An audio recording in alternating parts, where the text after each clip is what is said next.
her call again, and then she just added another phone number to the 13-year-old grandson who's possibly with the daughter. Step out with this. 2412. Veteran crisis hotline's calling in, so they have a female veteran off her medication. She's at work to Safe Haven. Detecting 12, take a check that one out. 6-1 bullet, 2-1 Charlie, get shot.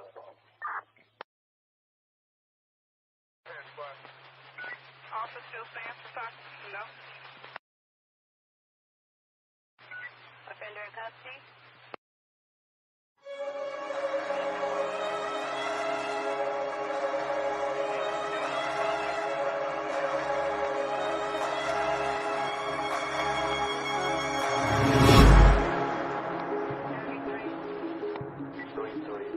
Supervisor called it.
It's just crying for some relaxation.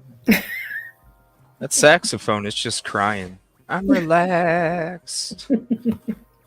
Quite What's up? jolly. Here, we'll go ahead and share these right away in the beginning, and then we'll switch to the Zoom in. Good evening, everybody. Thank you for hopping in. Appreciate you.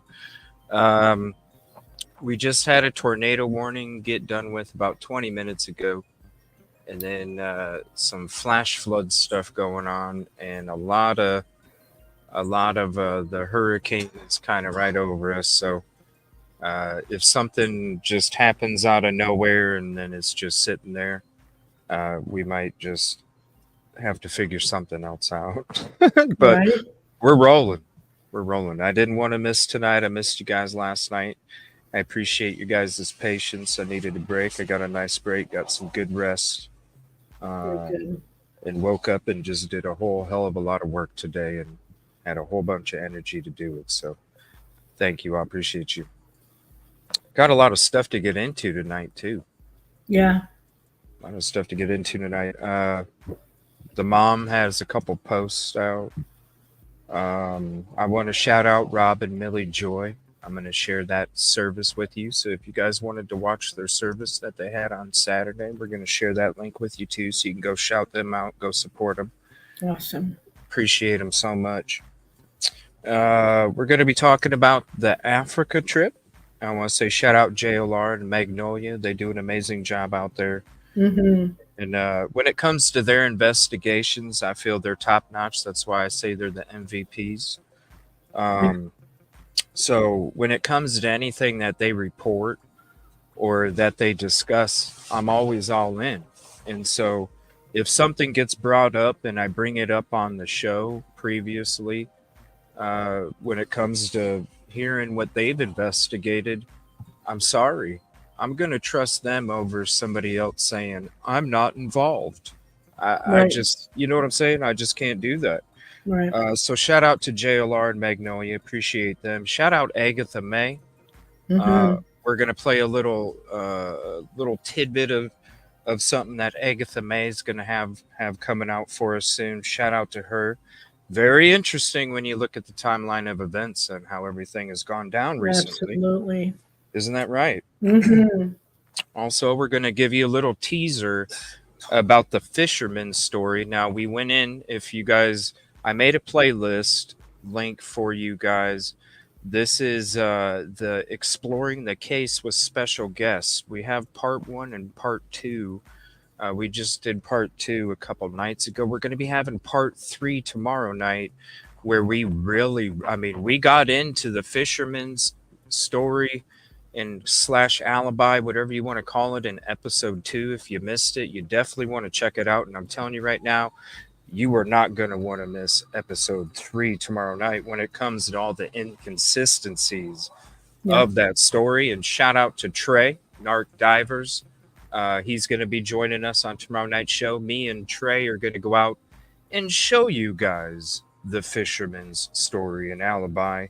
Real footage right there, just like how it would be. And when it comes to I'll just say the route of the fisherman, I'm going to show you guys exactly what he's telling you, and you're going to see it like you're walking the path yourself, high definition. That'll be coming up for you in the near future too. We're not going to tell you when we're going to go up there just because of safety reasons. But just understand, we are going to do it here very soon. And I can't wait to show you, because it's one thing to talk. It's one thing to listen. It's one thing to take a view from somewhere that's off to the side. But I'm telling you right now, when I'm giving you a view of what these people are telling you is what their story is, it's going to bring even more awareness to what we think is not just when it comes to justice for Micah. So that's what we got in store for you the next 2 nights. So you don't want to miss it tomorrow night. We're going to be having special guests on. Anne's going to join us as well. And we're going to watch one of Anne's videos that she put out a little bit ago. Shout out to you, Anne. Thank you. Discussing more of that fisherman's story. Yeah. Can't wait for that. So shout out to all you guys. Thank you so much. All right, now I want to get into a couple of these posts here real quick. Let me do this. And we're going to get into the 911 call from 5/1/2024. We're going to do the breakdown after we get through all this stuff. Now, when it comes to that, I don't know why there's stuff out there that it's breaking news, and I don't know why there's chatter about it being something that was just discovered. If you're new to the show, this was, gosh, how long ago was it? It was like 2-3 weeks ago. Yeah. Yeah. With this whole 911 call. Mm-hmm. So shout out to you, and did the FOIA, and then we kind of went through it together on the show. So thank you so much for your support and your contribution to the whole community of the true crime Thank you. YouTube world out there. Also other platforms, but we're not going to discuss those. This is the most shocking 911 call regarding J.P. Miller from the neighbor. This is a video that we put out the next day, and you got to check it out for yourself. The whole call. When you see these other ones, it's interestingly cut off. You know what I'm saying? So people can say that they did the request, but when you actually see and look at the video, it's like, oh, that's a screen record of Ann and CJ when they were playing it, and nobody was talking. Yeah. So there's, I mean, I'm just gonna say what I mean. You can look at the screen record and see how it's cut off compared to where it would be on the show here. That's right.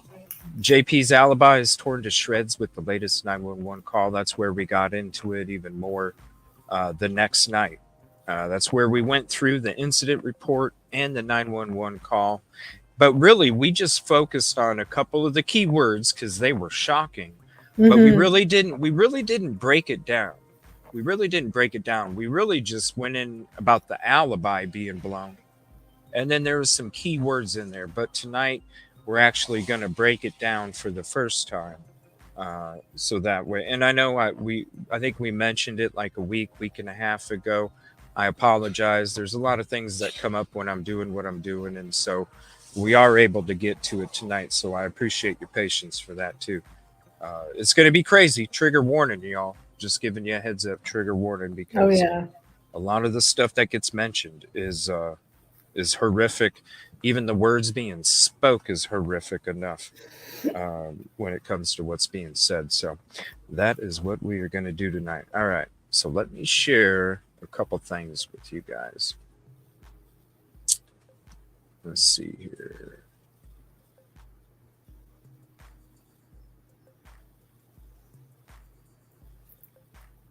What? Hold on a minute.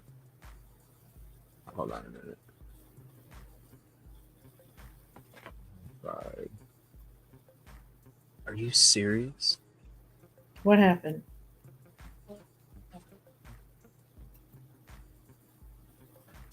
Come on. Are you serious? True Crime Re just hit me with another freaking... Okay, first it was... Geez, this is crazy. First it was Destiny Dutton. All right? Hold on. I'll show you guys the email. Look at this. This is crazy. I just got this. Let me see. I just got this 4 minutes ago. All right? This is crazy. What did I do wrong? You know what I'm saying? All right. All right. Here we go. I don't get it. Look, I just got this 4 minutes ago. 43 minutes ago. I'm sorry. 7 o'clock. This is to notify you that we have received a privacy complaint from an individual regarding your content. The information reported as violating privacy is at 1 hour and 5 minutes. So we're going to go to this live stream here at 1 hour and 5 minutes. Look at what we have. Look at what we have on the screen. Okay. What the heck? So that the computerized photo is complaining? This is from July 11th. This is almost a month ago. They're literally digging through my videos. Now they're like almost a month through my shout I would out appeal for it. the views, Yeah, I right? would appeal it. I would say this is not the person they claim to be anyway. It's a false identification. It's hysterical. This is Hysterical. crazy. Good try though, but no cigar. This is what? It is laughable. 43 minutes. First it was Destiny Dutton. That's cool. You know what I mean? Hey, I'll clip it out. I clipped it out, no problem. And then I showed the video the next night and that was cool. Right? Okay, that's fine. I'll go ahead and clip this out. No problem. And then I'll just show it again. You know, what the hell? What is this stuff? And why do we get this hate from all these different directions? I'll just never understand. Because people that don't like the truth, this is what they do. I would absolutely respond to it with an appeal and go, I'm sorry, but this is not the person in the photo that's making the complaint. And then maybe they'll get thrown off of YouTube. Hey, like Dennis is, it's hilarious. It is. Yeah, It is. laughable. I don't know. I'm just clicking through stuff. I'm like, all right, we're gonna get to the next topic, and then all of a sudden, boom! What is this? What is this? Okay. I know. All right. So, on a sad note here, Yeah. I'm gonna go through a couple posts here real quick. This is very heart-wrenching. Yeah. So, I want to say prayers to the family and to the mom. You know, extra prayers to mom. I don't know what she's going through. Oh, gosh. Beyond what everybody already thinks, you know what I'm saying? But I just want to say special shout out to mom. All right, let's stand behind Micah's mom. She needs our help. Excuse me. Angelita Salas. When Micah first passed, we were so overwhelmed with people reaching out to us. A private investigator reached out to me and I cannot find it. Please help. It was a company willing to donate their time and experience to help the family. I need a ballistics expert as well. Please, justice for Micah has not been reached and we need help. Lots of help. I'm not letting people tell me to just drop this and move on. No way.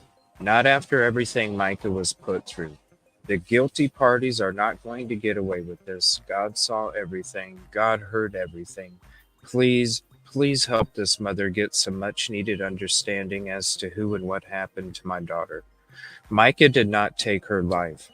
I am her mother and could accept it if it was true. However, deep in my being, I know she did not. Please pray the right people will read this and be led to help me. Mama Angelita. Prayers. Wow.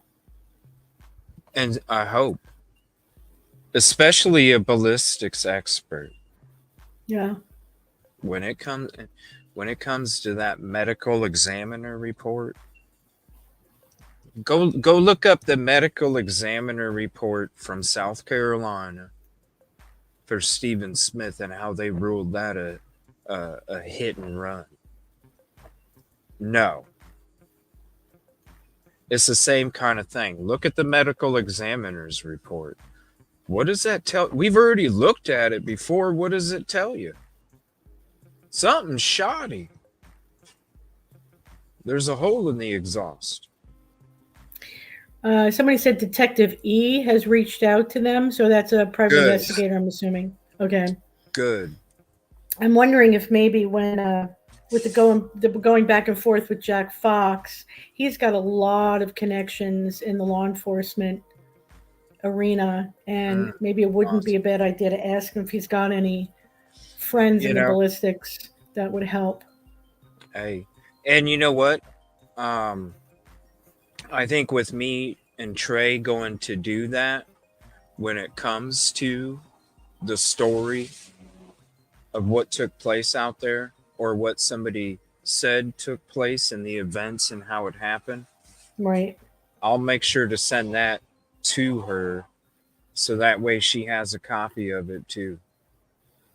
Because not everybody's able to go see it like that. Right, And right, so right. it's important to be able to get the footage, so that way people that aren't able to see it like that are able to see it like that. So yeah, I will definitely, if any, is there a way, maybe I can find out an email address or something for her, and I'll make sure that I have something set up, that way I can send her all that stuff, or just even send a flash drive or something, with the videos on it. Yeah. Yeah, it's getting a little crazy again here. Boy. Sure, I don't know if you can hear it or not. Okay, now here's another post here. My family and I are not getting along. So many different reasons. I will not be participating in the Justice for Micah event in November. Mama Angelita. I just got to say extra prayers. Yeah. I know, because we cover a lot of these different cases, and I know that, there's a lot of emotion that people don't expect to ever have to go through, or people, there is no book when it comes to how to manage a crisis like this. And we're all human, and we're all made of emotion. And so, all you can do is send prayers to everybody, and hopefully that there's able to be some kind of resolution. I know, you hear about these things happening when it comes to these kind of, horrible crimes that happen to these families, and sometimes, there's disagreements and stuff. So, Well, just there's like, nothing like a mother and child connection, right. and if Shout out, she's Mom. whatever she senses, I believe her. Now, I think Mr. Francis is a great guy. Don't get me wrong, but as a I'm mom, not saying that. yeah, if you sense that your child did not do this to herself, you're probably right. And I can't even imagine the frustration and the pain this woman is going through. Grief always brings out the very weird emotions in different people. This happens to families. This happened when my brother-in-law passed away. Everybody reacted differently, and we kind of clashed. I pray in Jesus' name that within time, the family can come back together and work together. Yeah. She's grieving, and I remember one of the daughters saying, "We're not grieving yet. We're still in fight mode." And so that, I think, is really what the issue might be. Right.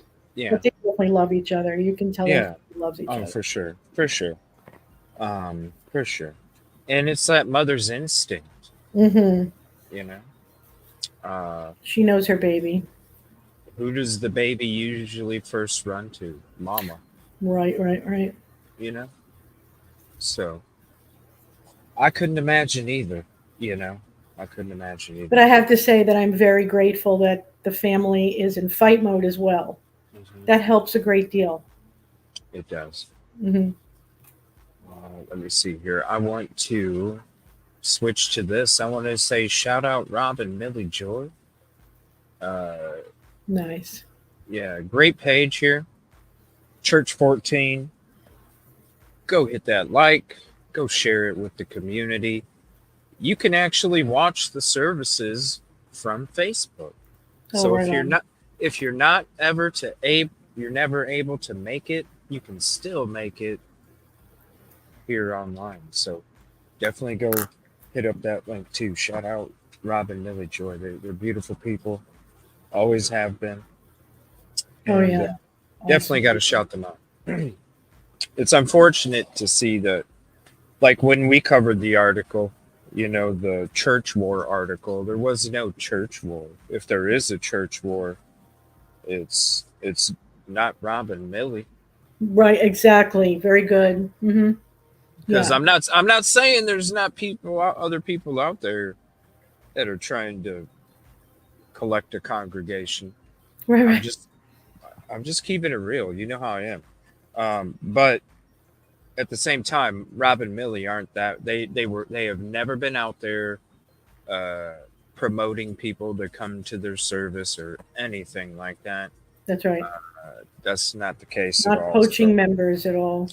but they are the local media reached out to them, and they get to share their stories, so that way nobody thinks that there's a church war going on, because that wasn't the case. They were, and I've been out there since the very beginning of June. June 2nd was the first protest I went to. I Mhm. think it was the second. Um, and I have never once. I'm there before mostly everybody shows up, and I'm always usually the last one to be there. And Mhm. I'm going to tell you right now, I never once heard them ever. I didn't even know it was Church 14 until I saw a link from their service, Right. and they were talking about it when we were in that Facebook group that we were a part of before all that other stuff took place. Um, so I didn't even know it was Church 14, and I was next to them all the time. Hell, Yeah. we were taking pictures of Prison Spidey. Millie Joy was Prison Spidey. Hmm. We even have a picture together. Right. This was in the works and a plan for many years. And I think they said 2018 That's right. is what it was. Let me see here.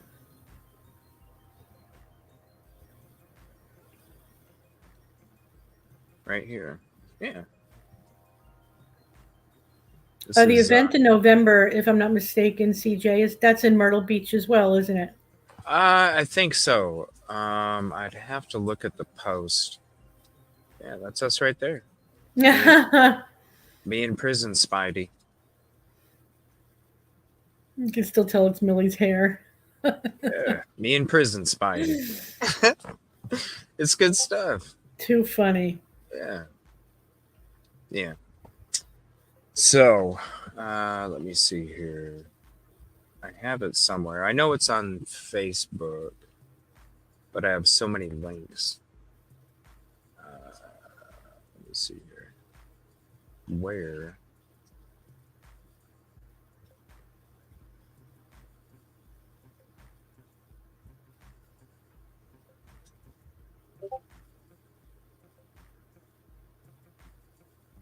Let's see. Okay, cool. Melissa has it as her profile picture. We'll go ahead and share that real Very quick. good. Shout out Melissa. Right here. Let's see. Farrell Parkway, yeah. So it's pretty much Market Common. Somebody just said Farrell that. Yeah, somewhere Market Yeah. Common. Yeah. It's a concert, right? Live Yeah, music. Farrell and vendors. Parkway. Live music and vendors. Oh, okay, yeah. So as you turn on Farrell Parkway, you start driving towards the direction of the church, and then off to the right, they have like a huge sidewalk, boardwalk type area. And I usually see, it's crazy because whenever I'm going, I'll look over there, and there's people that are actually there promoting whatever religion it is. I'm not sure. And they have like little stands right there and stuff to promote their services or something like that. So, yeah, it's kind of interesting. Little boardwalk area. That's cool. I bet it'll be a cool event. Nice little spot there. So, yeah, it's right off there. Now, I wanted to go through this real quick. Shout out JLR and Magnolia. Ugh. And we'll go through this real quick here, and then we'll get into the next step. 1 second. So there's like 5 screens in there. Share. If I could find them. Sorry.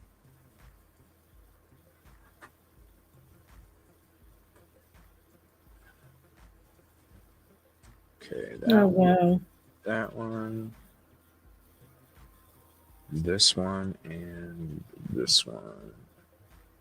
All right. So shout out Magnolia JLR.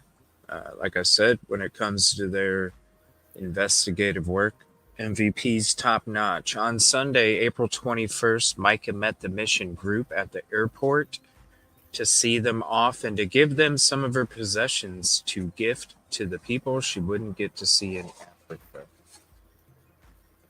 She gave Pastor Jumba a special Bible and his wife a pair of her shoes. She also gave t-shirts to others.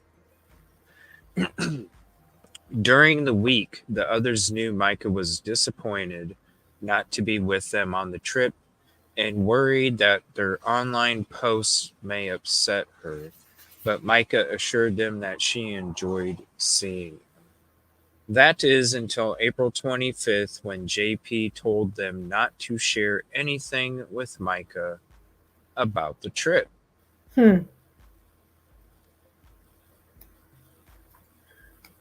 It says, so I'm going to show you guys these photos in a second.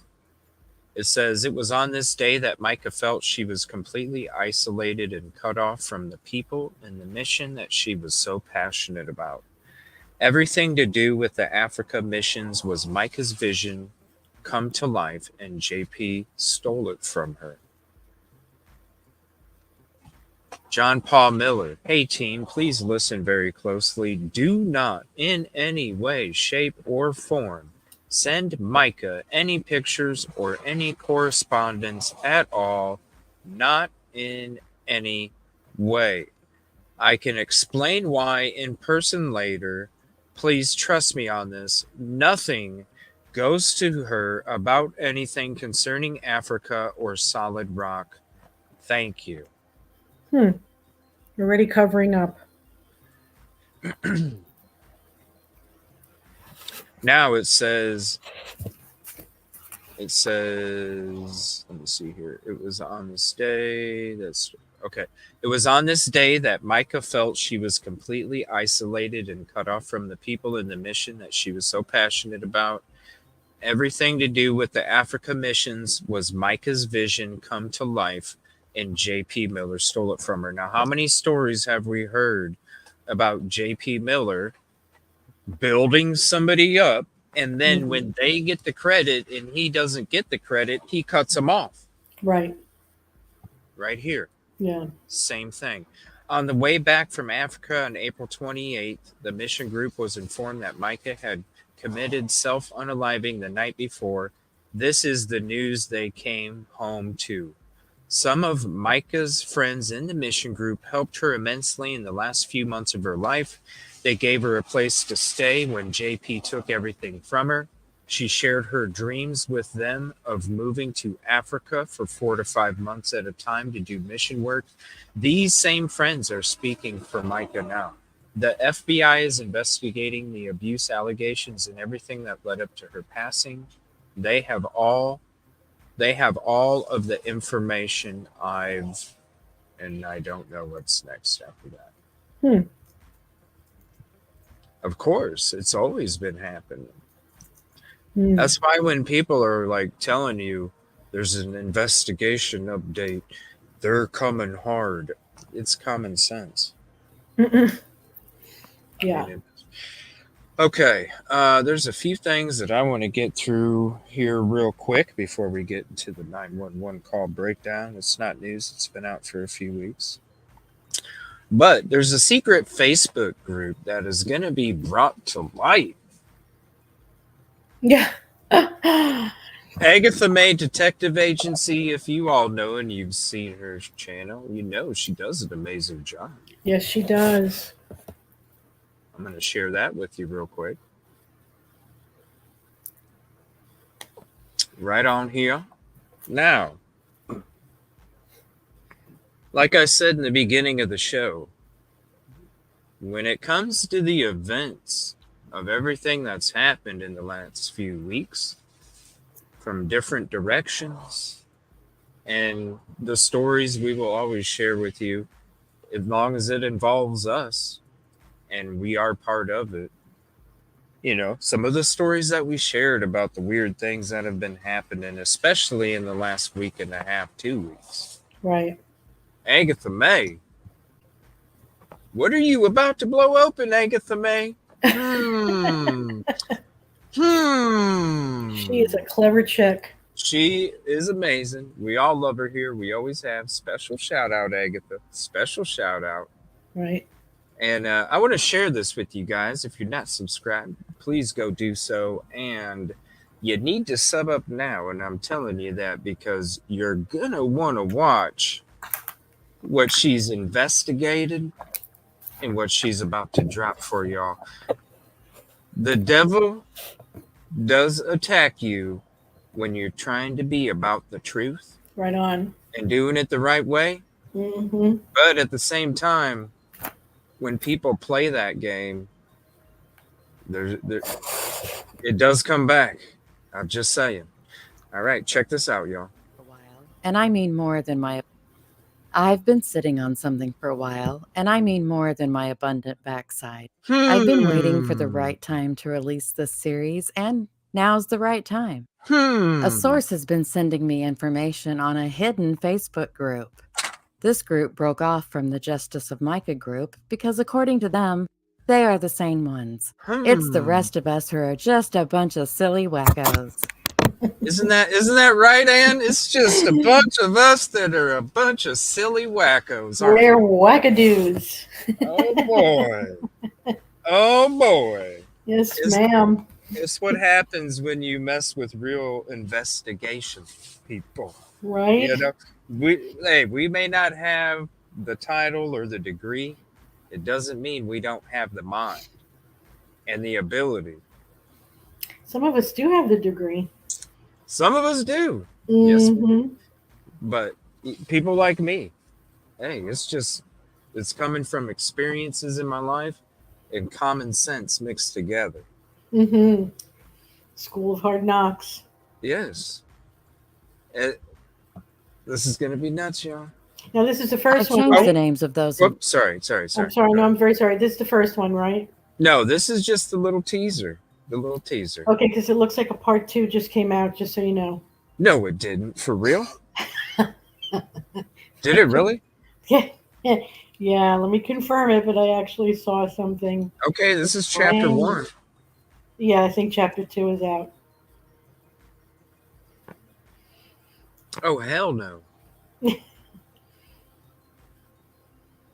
For real?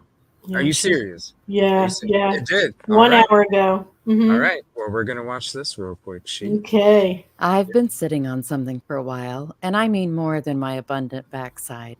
I've been waiting for the right time to release this series, and now's the right time. A source has been sending me information on a hidden Facebook group. This group broke off from the Justice of Micah group because, according to them, they are the sane ones. It's the rest of us who are just a bunch of silly wackos. I've changed the names of those involved, and there's a reason for that. And it has to do with me being so petty, my last name should be Larceny. Let's get started with the adventures of the not-so-secret Secret Club with Chapter 1, Leader of the Pack. Everyone, meet Harmonica. She's the admin of this secret little group on Facebook, and it's known as Micah's Truth, rational discussion for the Micah Miller story. First off, I just want to say how much I am loving the random capitalization for the group, girl. Way to shake things up and just make it as quirky as you are. After someone leaked a screenshot from the group, Harmonica posted this. In light of a screenshot that was shared from this group about Ken, we have removed several members who did not participate. If there's any further instances of this happening, we will dig deeper and find out who the mole is and get them out. Crazy shit. We created this group to be able to discuss without the drama of other groups. If you're into that sort of thing, this is not the place for you. And you can kindly see your way out and stay in the closed-minded groups that thrive on it. That's pretty, man.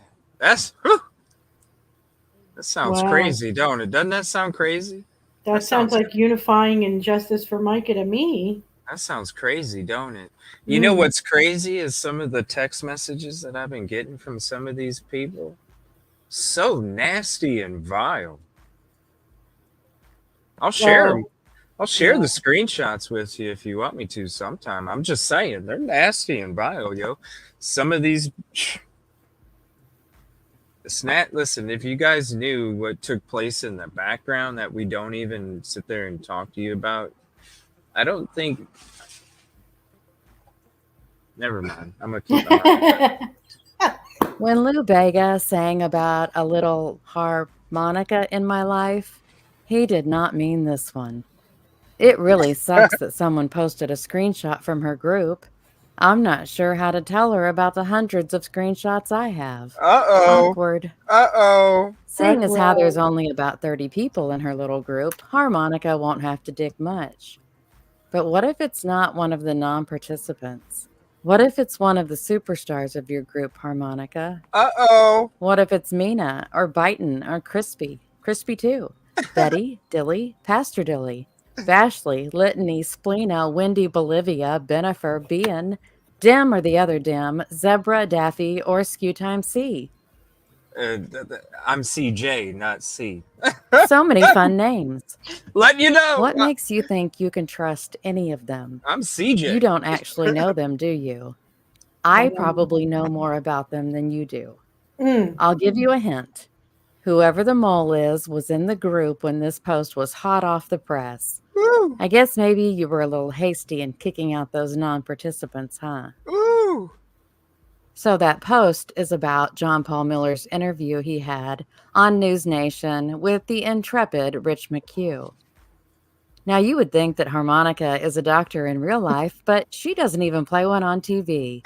That didn't stop her from diagnosing John Paul Miller as having autism, though. Oh. That's right. The ego, After that the interview, ego. Harmonica wrote, "Y'all might think I'm crazy, but I have an autistic granddaughter, and watching JP and his demeanor last night, along with his immature responses at times, I really think it's possible he has very high-functioning autism." And then Daffy jumps in on the diagnosis and thinks it could be why John Paul preached the day after Micah died. Harmonica says it would explain John Paul's tics and how he played with the fidget spinner during the interview. Soccer ball. She then finishes her diagnostic assessment with explaining that John Paul's comic book obsession would point towards autism because, quote, "Autistics always have something they're basically obsessed with, and he's very socially awkward." So the woman who has a granddaughter with autism calls people with autism autistics. Also, Harmonica, just so you know, there are these lovely little punctuation marks called commas. Now, they're the ones that look like a little sideways eyebrow. Some people like to sprinkle them throughout their writing to not only make it easier to read, but also to make it appear that they are at least minimally educated. I understand why Harmonica doesn't use them. The group was all a Twitter before the interview, too, and decided that News Nation needed a background report on Abel Salas, who was married to Micah's mother. I'm not sure why they felt the need to provide this information to News Nation, other than to just be awful people. Wow. Wendy let everyone know that she sure wishes the information could get to Rich McHugh before the interview. Well, no worries, Wendy. Dilly and Skew Time C have it all under control. I don't think Micah had ever even met Abel, and he had absolutely nothing to do with her death. That doesn't matter to the Dream Team, though. I don't recall Rich McHugh asking about Abel in that interview. Maybe it's on the extended version that I haven't had the stomach to listen to yet. Yeah. Or maybe Rich... What? Yeah, she's right. It's not, but it's not in the extended interview, so it's I haven't even listened to the whole thing yet. We've been so busy. I think I started to watch 8 minutes of it, and that's about as far as I was able to get into it. One of these nights, we're gonna, trust me. right on. Rich didn't think it brought any importance to the interview, so he didn't mention it. So this is just a tiny, tiny taste of what the group is like. There is more to come about the News Nation interview. There's also talk about the interview with Flo, about Micah's family, meds, Robbie Harvey, the settlement, John Paul's mental health, and so much more. Woo! The grand finale, whenever we get to that, will be pretty spectacular. Oh my. You know it I'll will. be posting this saga in a series of videos ranging in length. On YouTube, they will be in a playlist labeled The Brain Trust.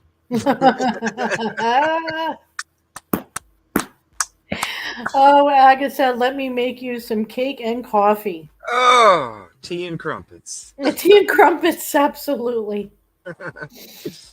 Oh, yeah. Well, that's awesome that there's chapter 2. We're going to check that out real quick, too. Here's the link for this. The videos about a not-so-secret Facebook group that broke off from the Justice for Micah group. I'll be taking a look at their descent into the mind of John Paul Miller and how they came to think like him. I had originally planned to present this series by topic, but I was struggling with that format. I've decided to present this by the person. This will be an easy way to lead us to how and where I want this series to end. Yeah. I was accused of being a bully after the first video I posted about the secret group. I'm not bullying, I'm calling out bad and at times horrible behavior. Man, this sounds so similar. It just sounds so similar. And then you see, I appreciate you guys' support. I see you in the comments typing all the nasty stuff that people have been saying about me. What did I tell you before, right? The first episode, I said, look, I've been struggling in my soul with this for a few weeks, and I have to just talk to the family about it, the inner family. It was members only at that point. And I said, what you all have to understand, it's going to come. There's going to be, and I even said, like Ann says, flying monkeys. Right on. There's going to be a whole bunch of flying monkeys. And I want you guys to understand, there's going to be a lot of people talking negative about my name, talking negative about who I am and what I do. But just understand, I'm having this talk with you right now because I want you to see what's going to happen is going to take place. But I also want you to understand at that moment that I was already 3 steps ahead. I already knew the opponent's move that they were going to do before they even knew that they were going to have to even move. And so I appreciate your guys' support because it means you all are true. Because you're not out there going out there thinking that there's cotton balls off the cliff. And it means a lot to me because we have a strength in numbers, and we have a strength in numbers when it comes to no weak link. And we don't need any weak link. And those weak links are the ones that think cotton balls are off the cliff.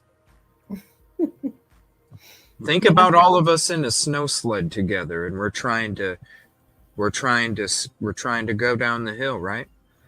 What happens if you got one of them hanging off to the side, not doing nothing, or rowing the other way? Yeah. There's no reason for it. So I want to say thank you, because this stuff right here is very similar, and we're getting attacked the same way. People Well, are. I'm very interested to know what made Agatha go to this extent. What did she see or find, or what happened?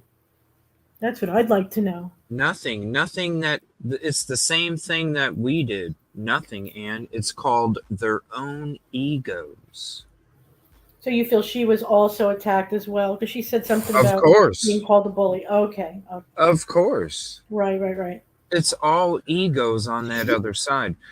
The only time, this is what they do. They sit there and pretend or gaslight. Well, I didn't know nothing about that, or I had nothing to do about that. But they send all these people out there, and they create the stew that everybody has to feed from. Right? Yeah. And that's what they do. And then what they do is they go and attack you. So then when you finally have to be like, geez, Nat, would you get off my arm? All of a sudden, all of a sudden you're the bad guy for like, geez, I just want to get this gnat off my arm. All of a sudden you're the bad guy. That's what they do. Yeah. And they twist it around. So then they make you look like you. When it comes to that caller, who says it wasn't the neighbor? Who says it wasn't one of them? Right. Because when you listen to what's said in that call, it's a whole lot of stuff that was in those RH posts that they were victims of his talking out. So they used a lot of those victim stories to then all of a sudden have this call. We don't know if it's your neighbor, bro. We don't know if it's somebody you gave a Dairy Queen gift card to. Right. Well, didn't the FDLE get involved this afternoon? The Florida Department of Law Enforcement, and they get Yes, they involved. did. Yes, they did. So they'll Yes, they find did. out. They will be the ones to find out who's in that call. Yeah, already multiple responses from the reports that were out there about Time. Like the dude hey, listen. And I'm not going to say nothing, but what I am going to say is there's more to that's going to be discussed, and FOIAs are a mother. I'm just saying, FOIAs are a mother effer. Yeah, they are.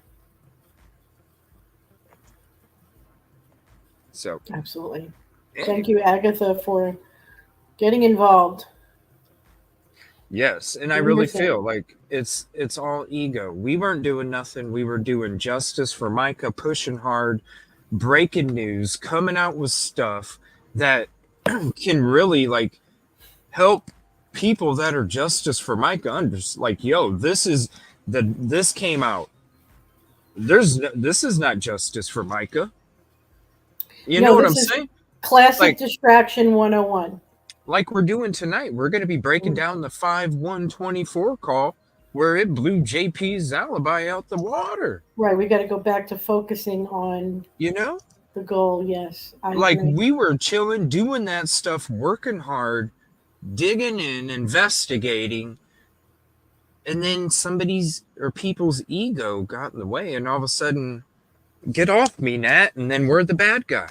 Because we got tired of the gnat. So I'm sure it was the same thing. She probably had the same gnats. Get off me, Nat. Okay. Well, I'm going to go ahead and do this then. Just like what we did. Okay, well, we have to respond. We have to. We don't have a choice. It wasn't us that even did it in the first place. We have to respond. That's Agatha. Special shout out to you, lady. Oh, yeah, special shout out to you. You know what I'm saying? Wink, wink. Playing out bad and at times horrible behavior. Wink.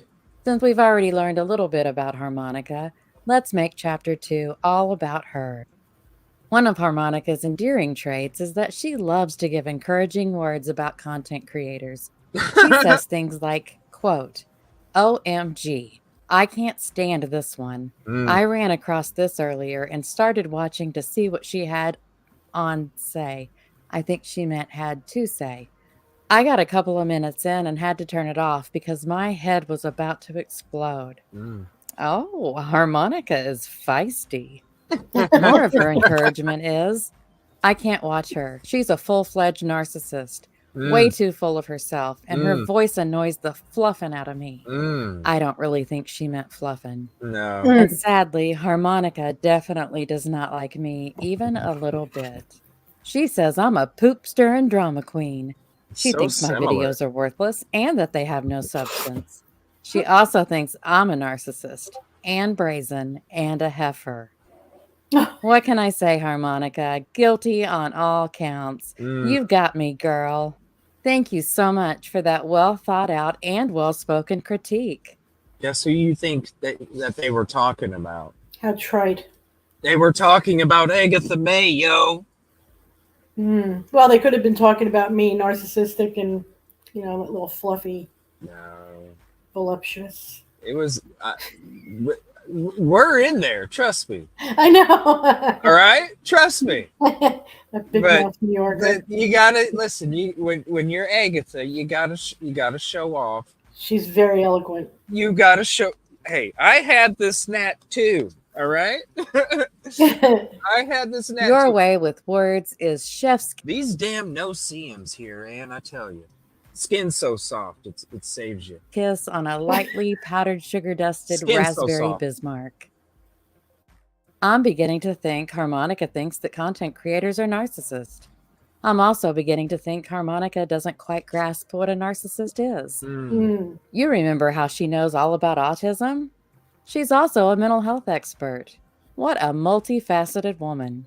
She makes the bold claim that very few people who are on medicine for mental health take their medicine consistently. If Harmonica would have done any research at all, she would have found that we have more people on mental health meds than ever. And guess what, Monica? Most of us are taking them because that's how we function.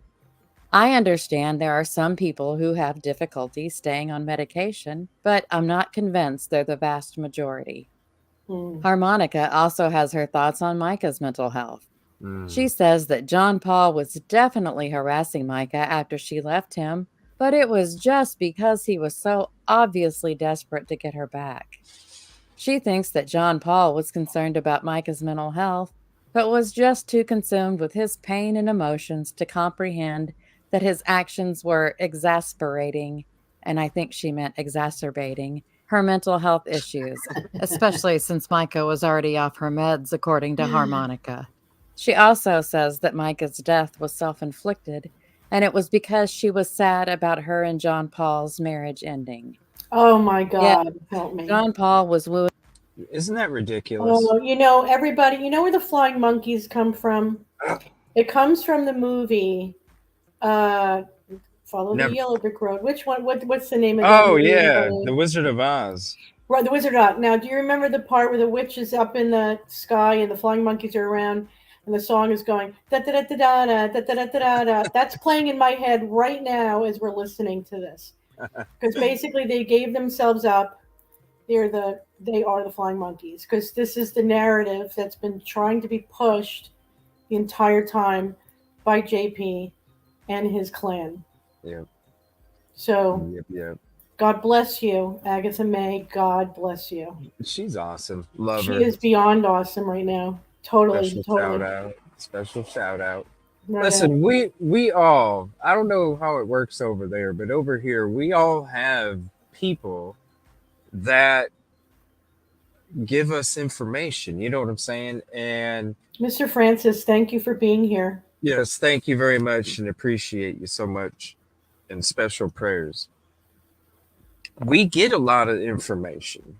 You know what I'm saying? And when we get a lot of information that you have to vet, you have to fact check, you have to do your due diligence before you put it out there, right? We also get a lot of information when it comes. Listen, there's a lot of people that care about us and believe in what we're doing. Right. Okay. And those people also reach out to us and let us know what's going on when it comes to our interest in being able to continue to do what we're doing. And so just like with Agatha, she also has people that send her information. That's not right. Only information when it comes to the case that can help us and help the cause, but also to help us individually to protect us. So that way, when we're out there doing what we're doing and doing what we're doing here on this platform, we can continue to focus on the task at hand without having to deal with all the stuff off to the side. That's and right. So that's where this is coming from too. It's not, like I said, it's when we have to be like, geez, will you get off me, Nat? That's what, no, because we're out there, we have to expect it. But when it just keeps like, it's like, come on. Then we have to do, say stuff, because you have to do this in order to, sometimes the car will come off the road. You got to pull that, you got to grab that wheel and get right back on there and keep going. Right. That's exactly what's happened in the past 72 hours. Absolutely. Yeah, but we're back on the road now. We're back on the road. Sometimes you hear the whoa, hey, Get that car right back over, and you keep trucking down. You know. So this is what it is. Now, I don't know why anybody would ever come to the conclusion that she supposedly did this Mhm. because they were getting divorced. Who in their right mind would even say that? Well, somebody that's trying to protect his narrative, somebody that's trying to make him look like a victim. Somebody who's trying to make her look like she was mental and drove herself to this point. We have been able to prove beyond a shadow of a doubt that is impossible. There were no signs. No, There were she more signs towards him that being that way than her. And so remember, I had said to you, or you even said there were plants. Remember? Well, yeah. there's your plants.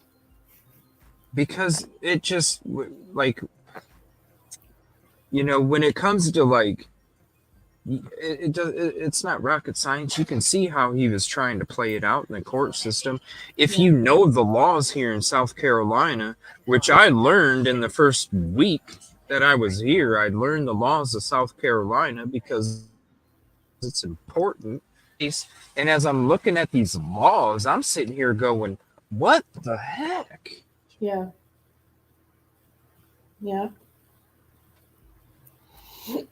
Absolutely It's incredible. horrible Absolutely incredible.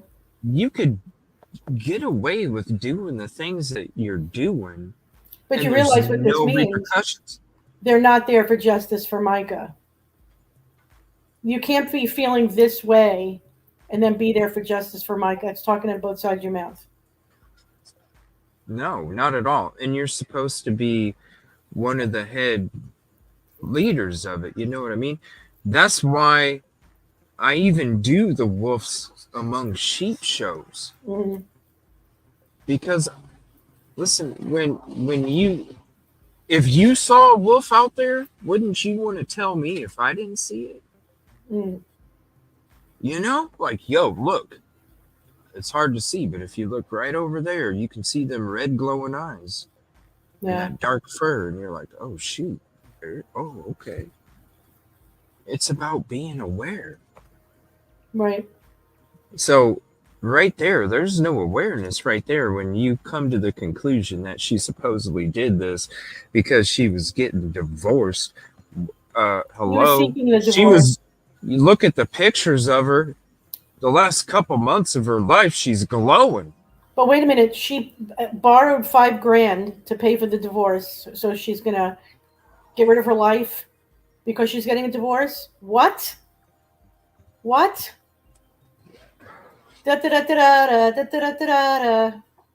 I'm sorry, people. That is wackadoo. It makes absolutely no sense. I don't know. It makes no sense. And how are they even part? Like, they must be working for Wolves in Sheep's Clothing, man. Yeah. They make us look like the bad guys so you can continue to have your awareness down when it comes to their Yeah. It's disgusting. And what's even more is it's supposed to be about justice. Listen, when a woman is saying to a guy, walk away, does that sound like somebody who's depressed over their relationship breaking up? I can never forget those words. To me, that sounds like a woman who's just fed up and had it. Shoot, on her voicemail when she was saying that you don't want this to get out, she was confident, and you knew that she was fed up. She's like, yo, buddy, I gave you all your chances. Man. Mm-hmm. That's confident. That's a woman that put her foot down, and you heard the stomp on the ground, and you felt it rumble through your bones when she slammed her foot on the ground. Listen, let's get something straight. She stayed with him as long as she did because she felt she was compromising her relationship with Jesus Christ. It had nothing to do with him. No. But when she became confident in the fact that the Lord was going to forgive her and understand, and she was actually getting this information that day, she was listening to Dr. Cloud about necessary ending. So she was searching for that way to still be right with God and leave this toxic relationship. There is no way she was sad over her marriage. She was glowing, just glowing. You just look at her eyes and you could see the aura just around her with the glow. The picture of her on the beach, you know, the picture of her on the beach just glowing. Mm-hmm. Her videos, you could see the pain, you could see the struggle, you could see the fight. Yeah. In those videos. Yeah. That's not somebody that was so sad that they were getting divorced. That's a woman that was like, you know what? I put my foot down and the ground rumbled. Mm-hmm. That's what military kid. She's a military kid. I got military kids in my family, and when they get to a point where they've had it and they're out, there's no stopping them. So this was not a girl who was who didn't have a good self-esteem or self-awareness. Mm-hmm. I'm sorry, but this is an attack on Micah's character, which pisses me off because this girl has not been able to rest, and I'm talking about her memory, because of the constant attacks, the character assassinations. She's not here to defend herself, so we'll defend her for her. Right. All those videos that he was putting out, putting down her and the family and all that, like, it's like, dude, it ain't gonna be anybody on earth, man, but oof. You could sit there and run amok and act like because you ask for forgiveness you're good. You're supposed to learn from your mistakes. Yeah. And when you don't learn from your mistakes, come on now. Yeah. You're supposed to learn. You're supposed to not even do it in the first place. But if you do, you're supposed to learn. Because, people do mess up. But all right, we'll get back into this. This is just a couple minutes. Yeah, I can't believe somebody in this group would say anything like that in the first place. You know? Like, you gotta be so unaware. What are you even doing in that? What are you even doing when it comes to any of the justice for any of the different aspects of this case, whether it's mental health or a victim or struggles or anything, when you're coming in like that? Her back. She thinks that John Paul was concerned about Micah's mental health, but was just too consumed with his pain and emotions to comprehend that his actions were exasperating, and I think she meant exacerbating, her mental health issues, especially since Micah was already off her meds, according to Harmonica. She also says that Micah's death was self-inflicted, and it was because she was sad about her and John Paul's marriage ending. Yes, John Paul was wooing Micah so fiercely, she filed to get a restraining order against him.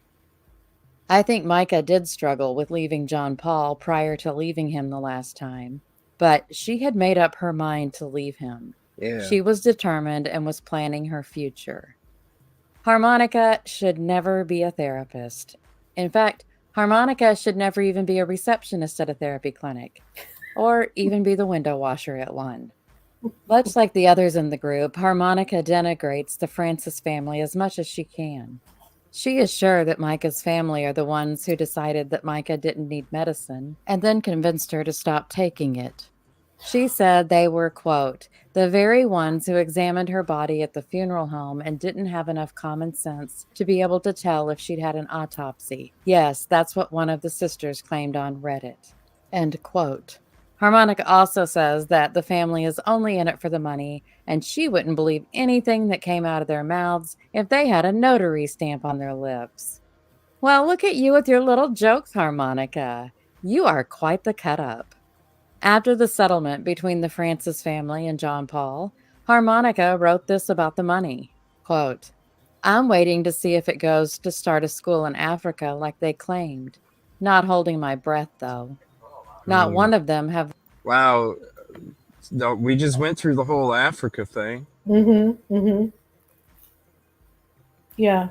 And I can debunk that once and for all, debunk the family was after money and sold out for money. Let's just do that right here and now. They If the never. family was more interested in getting money, they would have gone through with a wrongful death suit because that's where they would have got the money.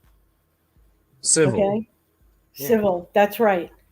That's where they would have got the money if they would have went through a wrongful. Again, O.J. Simpson, who got away with killing his wife.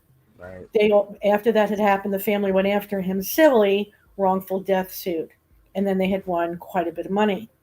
The Francis family gave up that chance for the sake of justice for their daughter, for their sister. So anybody that says that is beyond clueless at this point, has not done their homework, pushing a false narrative. I don't get it. I really don't. I really don't. Well, I'll tell you, if any of the trolls are listening right now, don't even bother contacting me tomorrow, because now you've just reached the other side of me, and it won't be pretty. I'd rather do what I have to do and This is repent crazy. than to put up with you. I thought the stuff that was happening to us was freaking crazy wild Yeah. with how we're being treated by Well, that's why the group is private. certain group, the certain group. I'm surprised. That's why the group is Because private. it's like, yo, y'all are like bitter as F. From out of nowhere too. You know what I'm saying? Like, you're the ones that were coming in the shows stealing stuff first.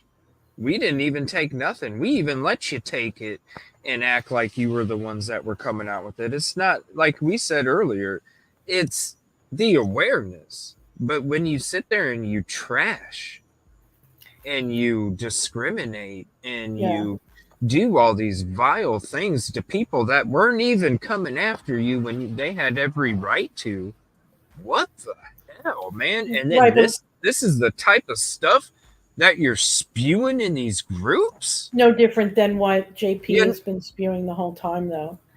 No different. But they have to remember one thing: the way they troll us to get information. Obviously, there's moles in their groups as well, so they don't even know who they can trust. Well, look at the listen. This is why I am so strict with my community when it comes to peace, positivity, and progress, because that mucky water you swim in will get into your pores eventually. Mm-hmm, mm-hmm.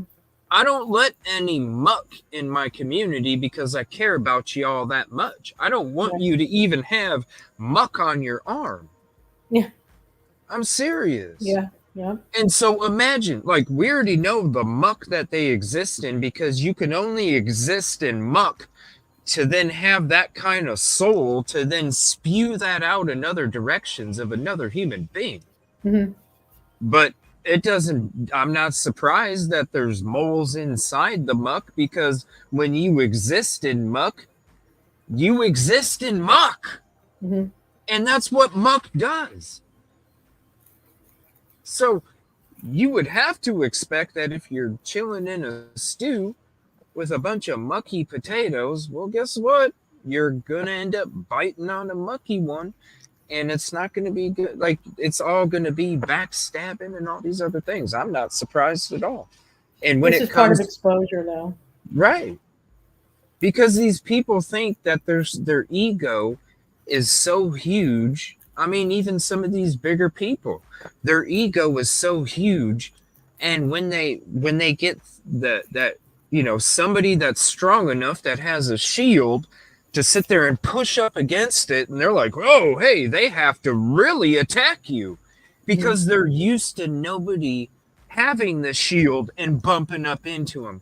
And when somebody like us is strong enough, has the shield, bumps up into them, all of a sudden they got to like get all the weapons in the yard to come at you with, because they're used to not having to do nothing. And so when I thought that was a level in its own. I can't believe these conversations are taking place in those groups itself. Yeah. Yeah. I'm just the things. I don't know what to say, really.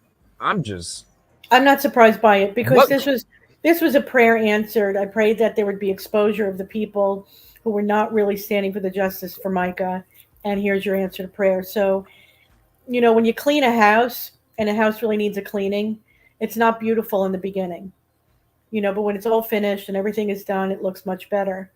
So for us to move on and seek the truth, we need all of this extra, whatever you want to call it, fluff or because whatever, to people need just to know. fall away. You know what I mean? People think that it's us retaliating, but it's not. It's us informing you because we care about you. Right. We're not sitting here talking negative or trying to. No, it's because we care about you. There's certain things that, listen, we know a lot of stuff in the background that we don't even talk about on the show when it comes to stuff like this. It's an all-day event. But we care about you. If we didn't tell you there's a wolf amongst that flock, then you would walk amongst that flock, and next thing you know, gobble, gobble, gobble. Mm-hmm. And we don't want that to happen. We care too much. We want to tell you about that wolf in the flock when you have to go, where's it at? We want to let you know then. So that way you don't even have to go over there. This is horrible. The brains or time to start a school in Africa. They don't even know how to get a law passed. Harmonica, I don't know how to say this politely, but you're an awful person. It's super awful. Also, your comparison between starting a school and getting a law passed is a bit like saying that someone can't tailor a suit because they don't even know how to change the oil in their car. Why is Harmonica so venomous toward the Francis family? I don't know if she had intentions of being such when she started the group. She described the group as being, quote, created to discuss facts of the Micah Miller case without the crazy speculations targeting and harassment of innocent people. Oh my God. It's not our intention to bash anyone. We just want to get to the truth. That's what they tell everybody. People, that's what they're we're not about the drama. We don't want the drama. I don't know what happened. Huh? What are you talking about? Harass innocent people. It says it all right there. That's what they tell people. How many times did you hear people out there, even at the protest? It's the same stuff. Same rhetoric. Yeah. Same thing. While CJ's sitting there going, dude, I'm not trying to talk to you about this. And I have to leave where I'm standing to walk away. Yeah. Dude, I'm not trying to talk about this. Like, what? And interestingly, it was the fisherman also who said, stop investigating. People have to quit investigating. So it's like these people have the same narrative. It's the same story. Mind your business. Stop talking. Get away. Leave it alone. They just, want it to be swept under the rug. Well, our answer is no. Absolutely not. We care too much about you. It'll never happen, so give up. We care too much. Yeah. We care too much. And when you're truly about the peace, positivity, and progress, you do those things because that's what you're about. The group is, and whoever Harmonica is, Agatha, in between the lines, gives up who it is and who they are. You just have to really listen. Here's the link to the video. Go leave a like, heart, and a trophy in the comment section. Mm-hmm. Shout her out. You can ask the questions. Listen, there's no reason. Like Ann said, just break down the video. Eventually, she'll have somebody's big head on a little body. You'll see. You'll see. It's not too hard to figure out. The group was created on June 11th. If Harmonica was genuine about her intentions for the group, What happened between then and now to cause such a change? In Chapter 3, we'll see if we can find anyone nicer in the group. Not to give anything away, but we can't. We're sure going to have fun trying, though. Yeah. Shout out to her. She says in the first one the name of the actual group. Yeah. So that, I guess, would help if anybody's ever seen this group. Go sub. Go sub, and you can check out episode 1 and 2 as many Right times on. as you want. Go sub up. Make sure you hit the like, leave a heart or a trophy, because it's the free way to help. Because doing what we do, there is a lot of work that goes along in the background, and it's Yeah, I'm not on Facebook enough to even look or figure it out, but I keep like blurring in and out. Hold on a second. Let me just shut this blur off. okay. Here we go. All right. Much better. Yeah, because you probably just saw a fuzzball most of the time, huh? No, on and off, on and off. I just figured it was the weather. No, it's because of the light. All right, so I wanted to, before it gets too crazy, because we're already 120 in, and I still want to break down the 911 call quickly, though, because we are going to be getting into part 3, exploring the case with special guests. Like I said before, here's the link for the playlist. Part 1, if you haven't seen it yet, we're introducing the case. Part 2, we dug into the 911 call from Micah, did a voice comparison, and also we're digging into the Fisherman's story / alibi or line of events. Now, we all know from the beginning that the Fisherman's story was kind of fumbleish. So we're going to be talking more about that tomorrow night. We're going to be digging into it even more with our special guests. It'll be part 3. Definitely check out part 2 if you haven't seen it yet. But Ann, you made a video earlier today I did. about the Fisherman's story. So is there anything that you want to discuss first, or do you want me to just play the video? Well, I say play the video because that way the chat and me in the chat and you in the chat can discuss it. It's Okay. always good to kind of refresh our memories of what happened shortly thereafter. Right. Let me see. Michael says the family is not divided. Angela That's right. is doing what she can do out of state. Prayers.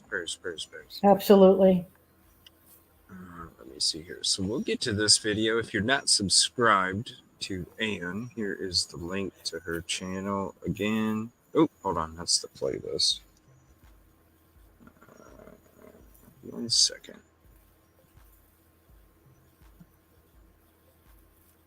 A grieving family should never have to explain themselves. There we go. No. All right. Here's that. So this is the Fisherman's, more on the Fisherman's story here.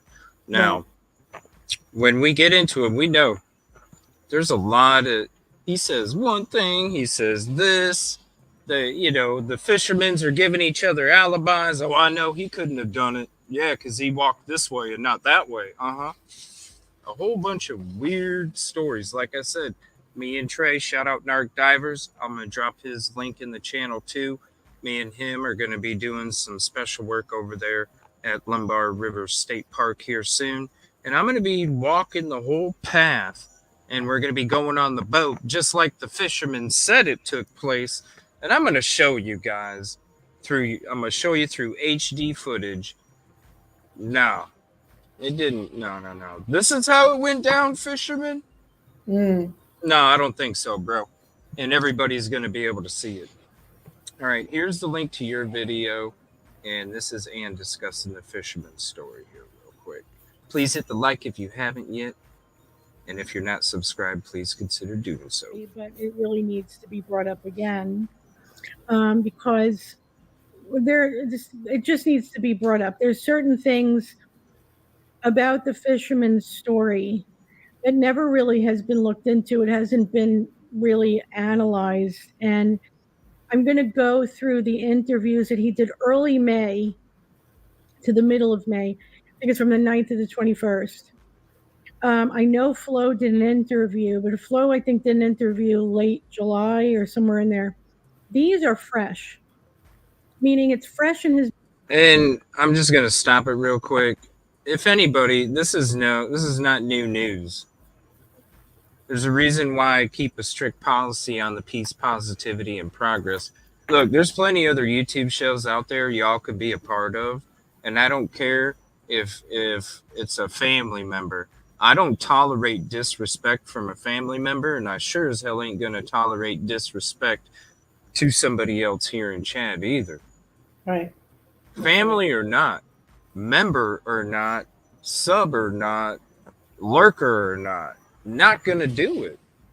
So there is no explanation necessary, because if you ain't rowing the same positive, peaceful, progressive direction we are, you're a liability. And I'm not trying to take any attention away from people that deserve it when they are about the truth and justice. So later.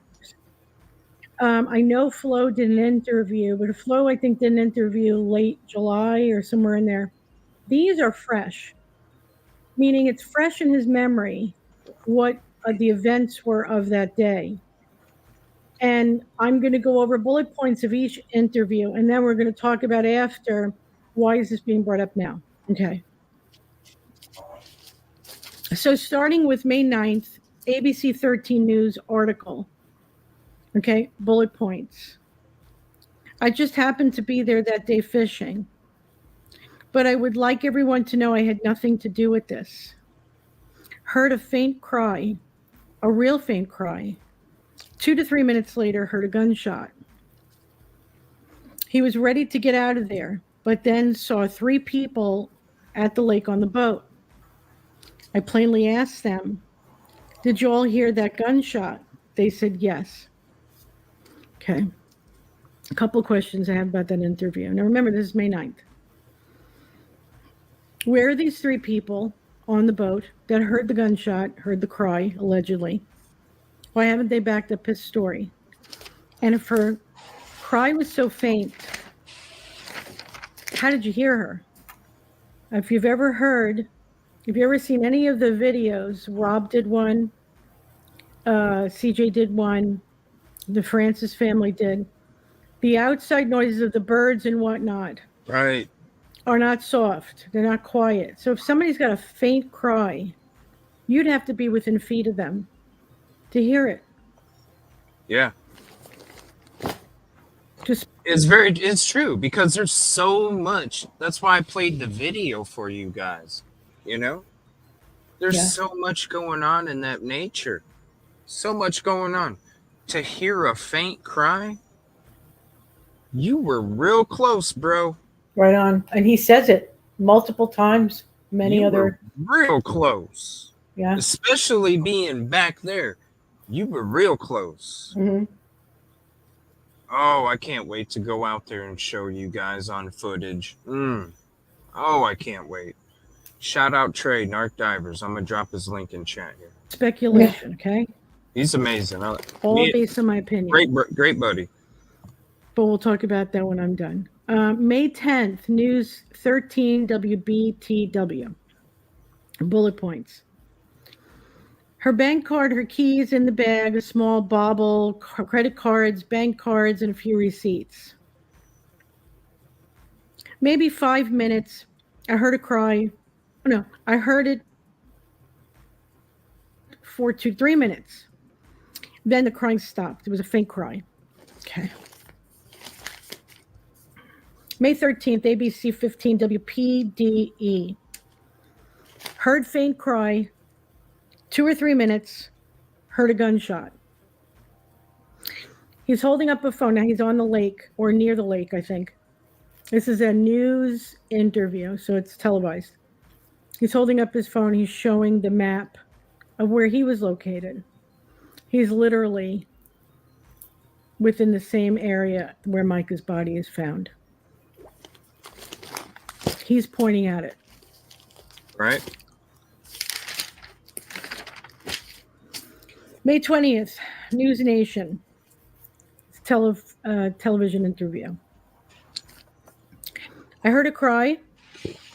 Heard a gunshot. Not a loud gunshot. It was less water. I went in with my boat. You can't get in with a boat. There is a path leading straight up to where her belongings are. When I pulled up in here, I saw it being her bag, laying on the bank. I just grabbed it. I don't know why I grabbed it. I looked around, never looked at anything or nothing. I got out, took the stuff, put it in my boat, went back to the landing. She had $500, a little over $500. Every bit of that money got back. Every bit It of was it. a fanny pack. Made sure he said every Quit bit of trying it. to be investigators. I did not do this. I've even been trying to figure out what happened, and claims that will be his last interview. May 21st, Newsweek. Bullet points. I heard a cry. I heard a gunshot. That was about 2 minutes or so after I started hearing the cry, and then it stopped. Now, Newsweek says that he adds layers to his story. While out on the boat, the fisherman saw items laying on the bank. He pulled his boat up, he got out of the water and looked around. He felt like something was wrong. No one was there. The fisherman found Miller's fanny pack, including her driver's license, bank card, keys, and $500 in cash. I don't know why I grabbed it. Didn't ever look at it or nothing. Right. Okay. Now that's twice he said that. Both interviews. If you didn't look at it, So much more. how'd you know its contents? Right? Now, mind you, Micah had a little lock Even 3 receipts. on her purse. It's actually seen in the video at the gas station. What was he looking for? Why did he leave with it? Who did he take it to?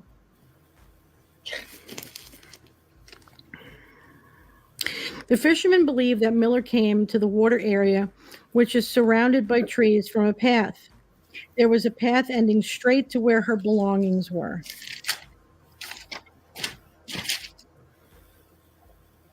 Quit trying to be investigators, he said. I did not do this. Newsweek ends with the Robeson County Sheriff's Office has been in contact with the U.S. Attorney's Office and FBI that was clearly investigating in the early stages in South Carolina. That was already, not clearly, forgive me, already investigating in the early stages in South Carolina. The Sheriff's Office requested assistance from both agencies. Okay, why is this being brought up? Number one, it's clear there's consistencies. Now, when Flo did his interview, you're talking about maybe 2 months later. And to not remember things exactly may make a little bit of sense. This is shortly after her death. That's number one. Number two, the truth never changes. The truth always stays the same. No matter what happens, no matter what you've been through, and no matter how much time has gone past, and hasn't been much time at this point. Pretty significant story to remember as well. Why would there be inconsistencies? This is what I believe. I don't believe he did it. So please don't bother this man. I do believe, however, that he had either been manipulated or intimidated to be part of it. Yep. Help cover it up. Yep. This is my opinion, speculation, okay? Based on what I'm finding in these inconsistencies. I believe he is withholding and not telling the whole story. He is withholding information. Now, by now, he might have spoken to the feds, and that might be cleared up. But in these interviews, there's an obvious deception. Mm-hmm. So what I did was I took the News Nation one because it was really more detailed, and I sent it to Jack Fox, the one who did the deception analysis on JP's announcement of Micah's death at the church. Shout and we out. also covered JP's request for donations for the Dare to Care mission. He also did. He's from the Never a Truer Word account on YouTube. So I contacted Mr. Fox. I sent him a copy of the News Nation interview that was done on the 20th of May and asked if he would please do an analysis on that interview. Because I feel there's a deception going on, but I'm not sure because I'm not an expert on what it is. If there's none, I will report that there's none. But I'm looking forward to hearing from Mr. Fox. Now, he happens to be located in the UK, so he is 5 hours ahead of me. 5 or 6 hours. I'm not really sure how it works. So, I don't know even how long the process is that he needs to go over the interview and break it down. But tonight on CJ's Crime Concepts, we will be going over the 911 call from the neighbor. We'll be breaking that down once again. And then at the end, we will be doing a prelude to the breakdown of the Fisherman story, because tomorrow night we will be gathering with a panel of people to break down the Fisherman story even more. Hopefully, Mr. Fox will either have an answer for us, an analysis for us, or even maybe join us. But tonight, 7 p.m. Eastern Standard Time, CJ's Crime Concepts on YouTube. Now, I want to make a quick announcement about TikTok. Yeah, this is about TikTok, yeah. I'm hearing a lot, and I've been under the belief that TikTok's not going to be available for Americans much longer. And with that being said, probably by the end of August, I will be shutting the TikTok account down, and I will be moving everything over to YouTube and possibly Rumble. I would hope and suggest that if any of you want to keep following me, that you just go over to Creator de Class Magazine on YouTube, and just start following me there. So it won't be immediate, but it will probably be by the end of August that move will be made. So I just wanted to share that with you as well. So we'll be going over these things, breaking them down tonight and again tomorrow night on CJ's Crime Concept. So I hope to see you there. And until then, God bless. So I'd like to share with everybody Mr. Fox's response. Yeah. Okay. So shortly thereafter, he had responded. And this is what he said about the May 20th interview with the Fisherman. Hi, Ann. Good to hear from you. I've never heard that interview before. It's interesting. At first listen, it sounds truthful, but there are one or two things he says that give me pause for thought. He said, stay tuned. I have a feeling this might turn up in the JP Miller video. Jack. It don't make sense. And that's an expert. Too many different things being stated. Yeah, that's an expert. And everybody, I'm not going there in the next week. Trust me. Come on now. You think we're gonna go out there on a boat when the water's like way up here? You're out of your mind. I'm trying. Right? Yeah. No, it's not. Trust me. Storm just went through. It ain't gonna be right away. Trust me. Trust me. It'll be soon. Yeah. It just ain't gonna be right away. But it's the truth. And shout out to Narc Divers. We're linking up again. If you guys haven't seen our work before, we've done work for Riley Strain's case together. We've done work for Sebastian Rogers' missing persons case together. We've done a lot of work together. Busby with us too. Unfortunately, it's a little bit of a length for Busby. He won't be able to make it. Narc Divers, we're going to be getting together again, not only here to work on some other cases I'm going to help him out with on the boat, but also on the ground. And also, he's going to be coming out here so that we can do more work together, link up again, and bring more awareness for this. Because when it comes to the story alone, right? The story alone, it already don't make sense. So what's Mhm. going to happen when you not only break the story down, or alibis, or whatever you want to call them, because there's a lot of alibis in there, not only for themselves but for the other guy. You know, Right, right. hey, that other guy couldn't have done it. I know that, and he told me I couldn't have done it either. Okay. Yeah, that's plausible. Okay. Mhm. Yeah, Now I we're want to going just to preview food level. for thought. There's a little food for thought that I would like everybody to nibble on for a little bit. So, if you read the death certificate, there's a section in there where there's a description of how the body was found and whatnot, the bullets and everything, and then at the very bottom, it's like half of the description talks about verbatim, word for word, everything JP has been saying about the medication and her need for medication. I mean, it is exact. It's like a script.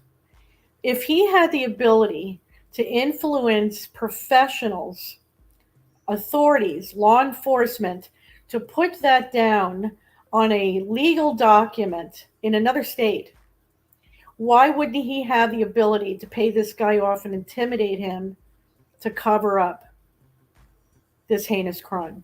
Mm-hmm.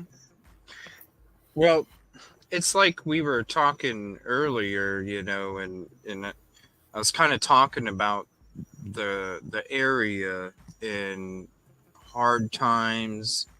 You mix that with the bad economy. Uh,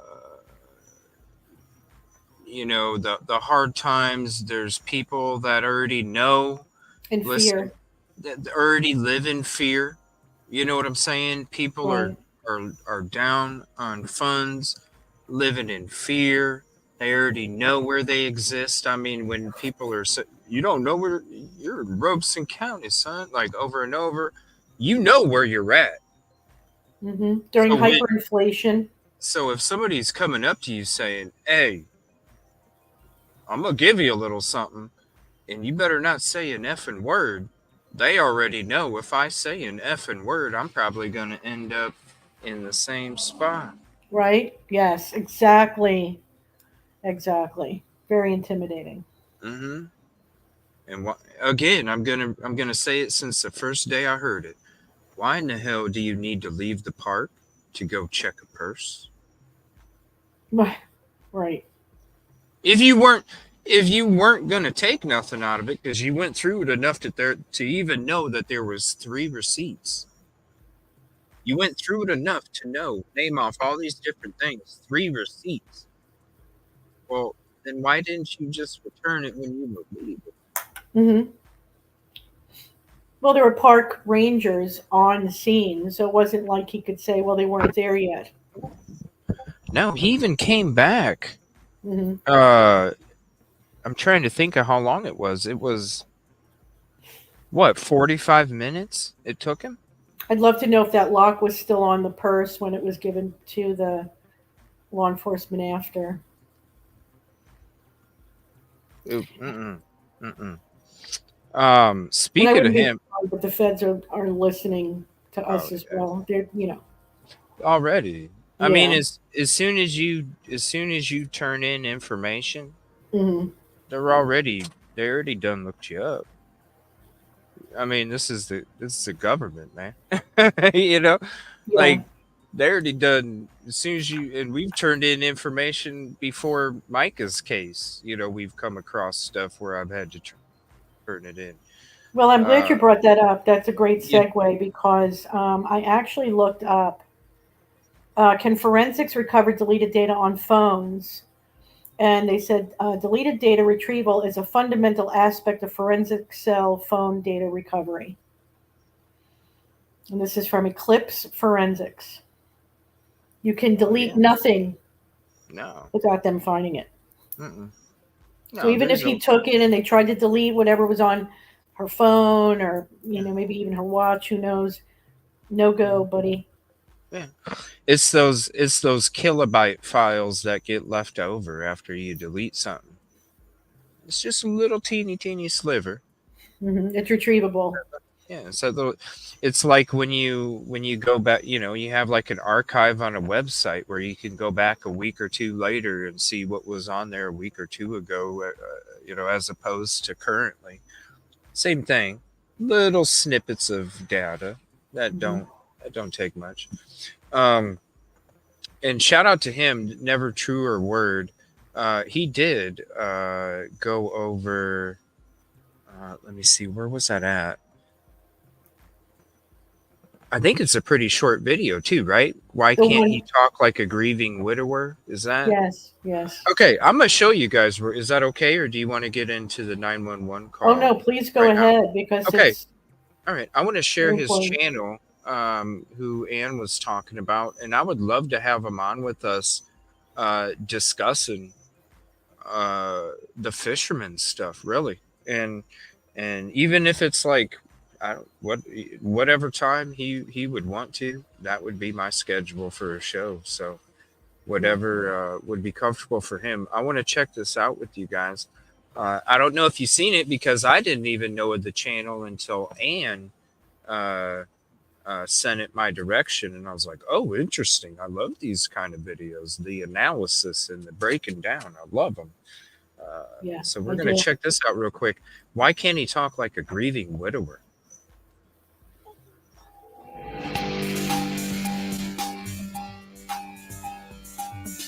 We're back with Pastor John Paul Miller. If he is a grieving widower, then why can't he talk like one?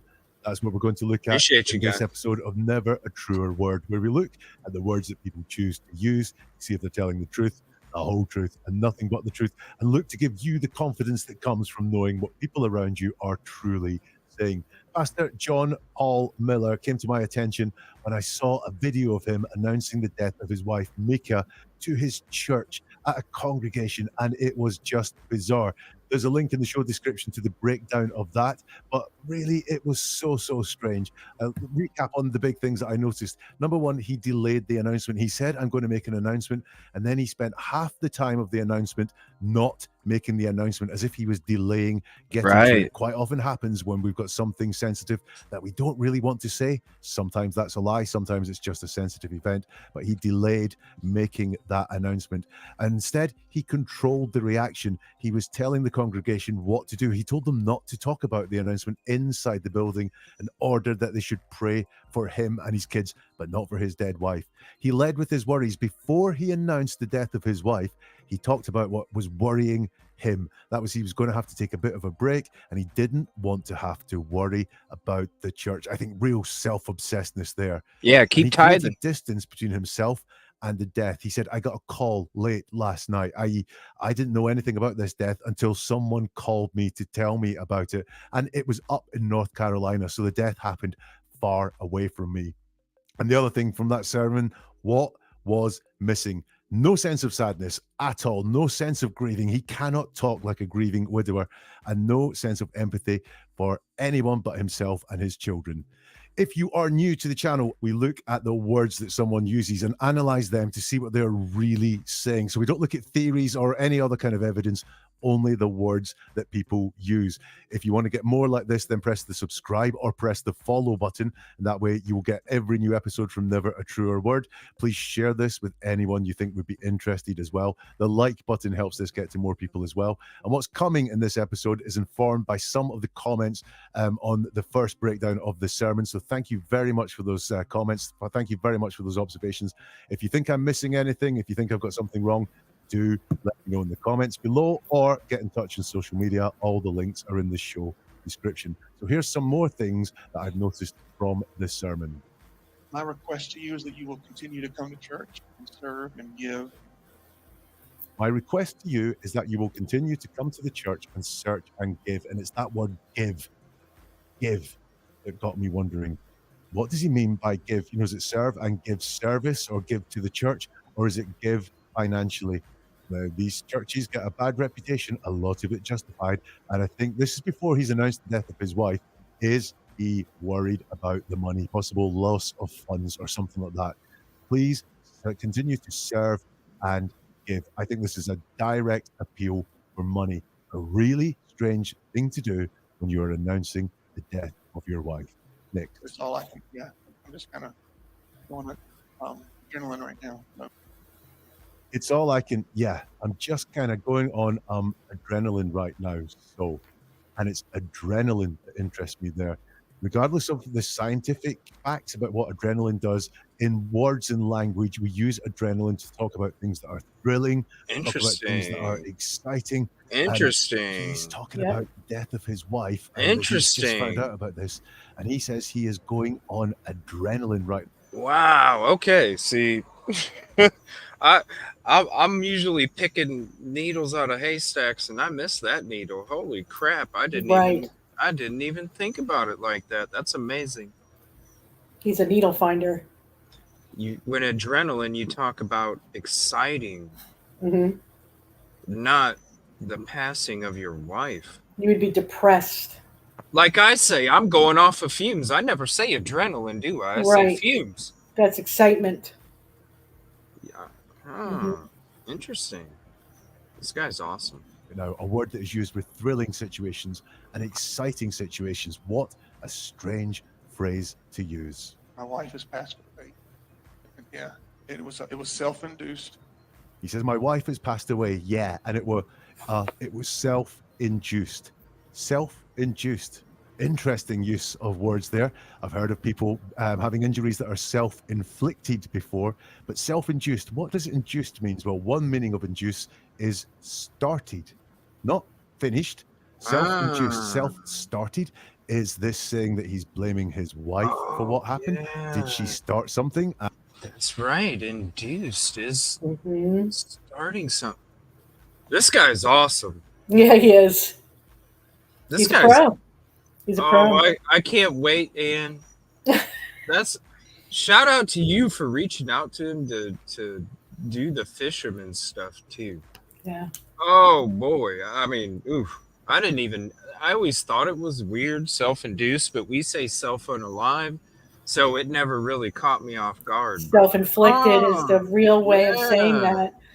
We all knew Right. something was wrong. He's just able to break down what we knew was I like wrong. it. I like it. Yeah, he This is good. communicates it well. Right. This is good stuff. I'll drop the link again in chat. Go shout him out. Tell him Ann and CJ sent you. Mm-hmm. And someone else finished it. Something else finished it. This is good. Self-induced, I think, is a big, big tell. Away from the sermon, the shady pastor has given an interview to local TV. She was probably the greatest wife anyone could ask for. She was incredibly affirming. We spent every night together for hours just talking and talking and talking. So this is the grieving widow. She was probably the greatest wife anyone could ask for. She was incredibly affirming. We spent every night together for hours just talking and talking and talking. It's the grieving widow there saying she was the greatest wife. That might all seem quite nice at first glance, but let's delve into what he actually says. Number one, not the greatest person. Mika was not the greatest person, just the greatest wife, i.e. how Mika relates to him. He is really self-absorbed. Everything here has to relate to him. So she's the greatest wife. And she was incredibly affirming. Affirming to who? Affirming to him. So this is what she gave me. She was a great wife and she was incredibly affirming to me. Says nothing else about Mika's character, her family, how she related to other people around them, what her personality was like, what she contributed to the world beyond what she did for Pastor John Paul Miller. And it's not glowing at all. Look, she was only probably the greatest wife anyone could ask for. Even at this moment, the supposed grieving widower is open to the fact there are better wives out there. Just probably the greatest wife anyone could ask for, and anyone could ask for. He's not even talking for himself here. Just in general, Mika was probably the greatest wife anyone could ask for. He doesn't talk for himself personally there at all. And he says we'd spend every night together for hours just talking and talking and talking. Just is a word that is often deceptive. And what he wants to create here is a picture that this is the only thing that happened in their relationship. They talked and talked and talked for hours every single night. I don't believe that. I think there's a lot more going on in that relationship, and he's trying to minimize that down using that deceptive word just to just talking and talking and talking.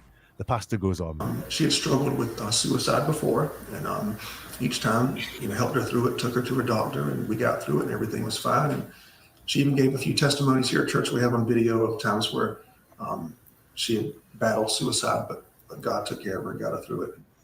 So he wants to say there that Mika had mental health problems. And by the way, if you don't believe me, we have proof. She even gave a few testimonies here at church we have on video. Why does he feel the need to offer proof of Mika's mental health worries? Why can he not just say it and it just be accepted? Why does he feel he needs to offer proof of this? That is exceedingly worrying.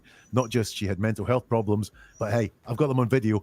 I've got proof she had mental health problems. And by the way, who got her through these mental health problems in the past? Because he says different versions.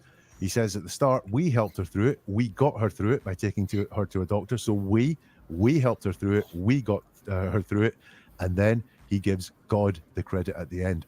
God took care of her and got her through it. And that phrase sends shivers down my spine, because he is saying God's will was to take care of her and get her through it. Is it God's will what happened to her since then? I do not like this guy. Or is he calling himself God? Yeah. Now I want you to just take notice. This is done, if I'm not mistaken, May 4th. This man was not privy to anybody reporting.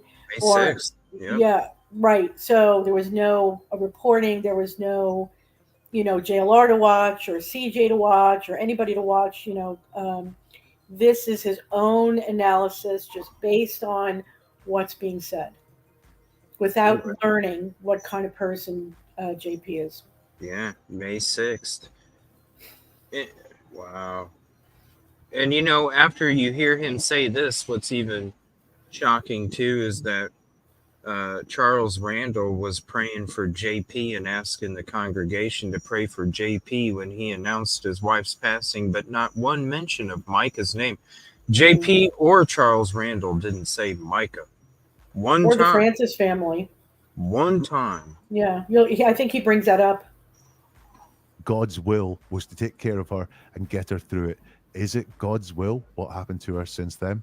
I do not like this guy at all. In conclusion, Pastor John Paul Miller is controlling. He controlled the reaction. Here's how I want you to react when I tell you about how my wife has died. He's controlling the narrative. He's getting out there ahead with the mental health stories and also with where he was and how he found out as well. He's exceedingly self-interested. His glowing tribute to his wife actually was about what his wife did for him. And he's got nothing nice to say about his wife as a person at all. His words do not suggest that he has real grief. What do you think? Get in touch on social media or drop a comment down below if you can.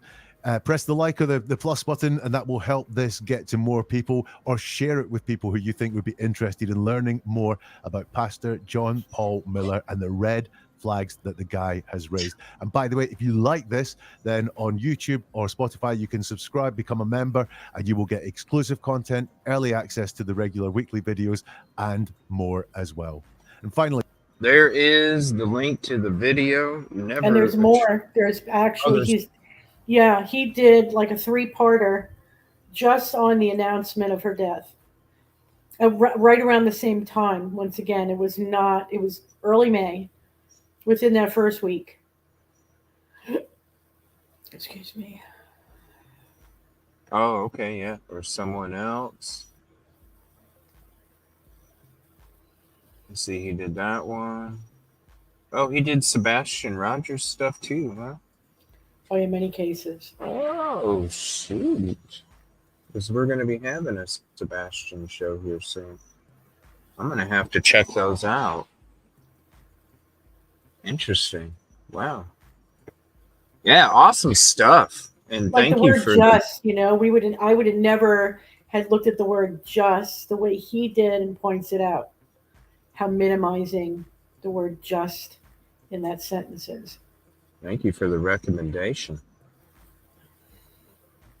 Good stuff. All right. Yeah. Now we're going to get into this 5/1/2024 911 call. Now we went into it before a few weeks ago when the FOIA came out. And Anne brought up a really good point in the beginning when it came to the FOIA and the 911 call herself. I think you came across the incident report first, and that's what prompted you to get the FOIA for the 911 call, right? That's right. That's right. And you brought up the interesting difference. In the beginning, you brought up an interesting difference between the incident report and the 911 call. And it is a glaring difference when it comes to what was put on the incident report compared to what was put on the 911 call. Right. A big contradiction. Humongous. Yeah.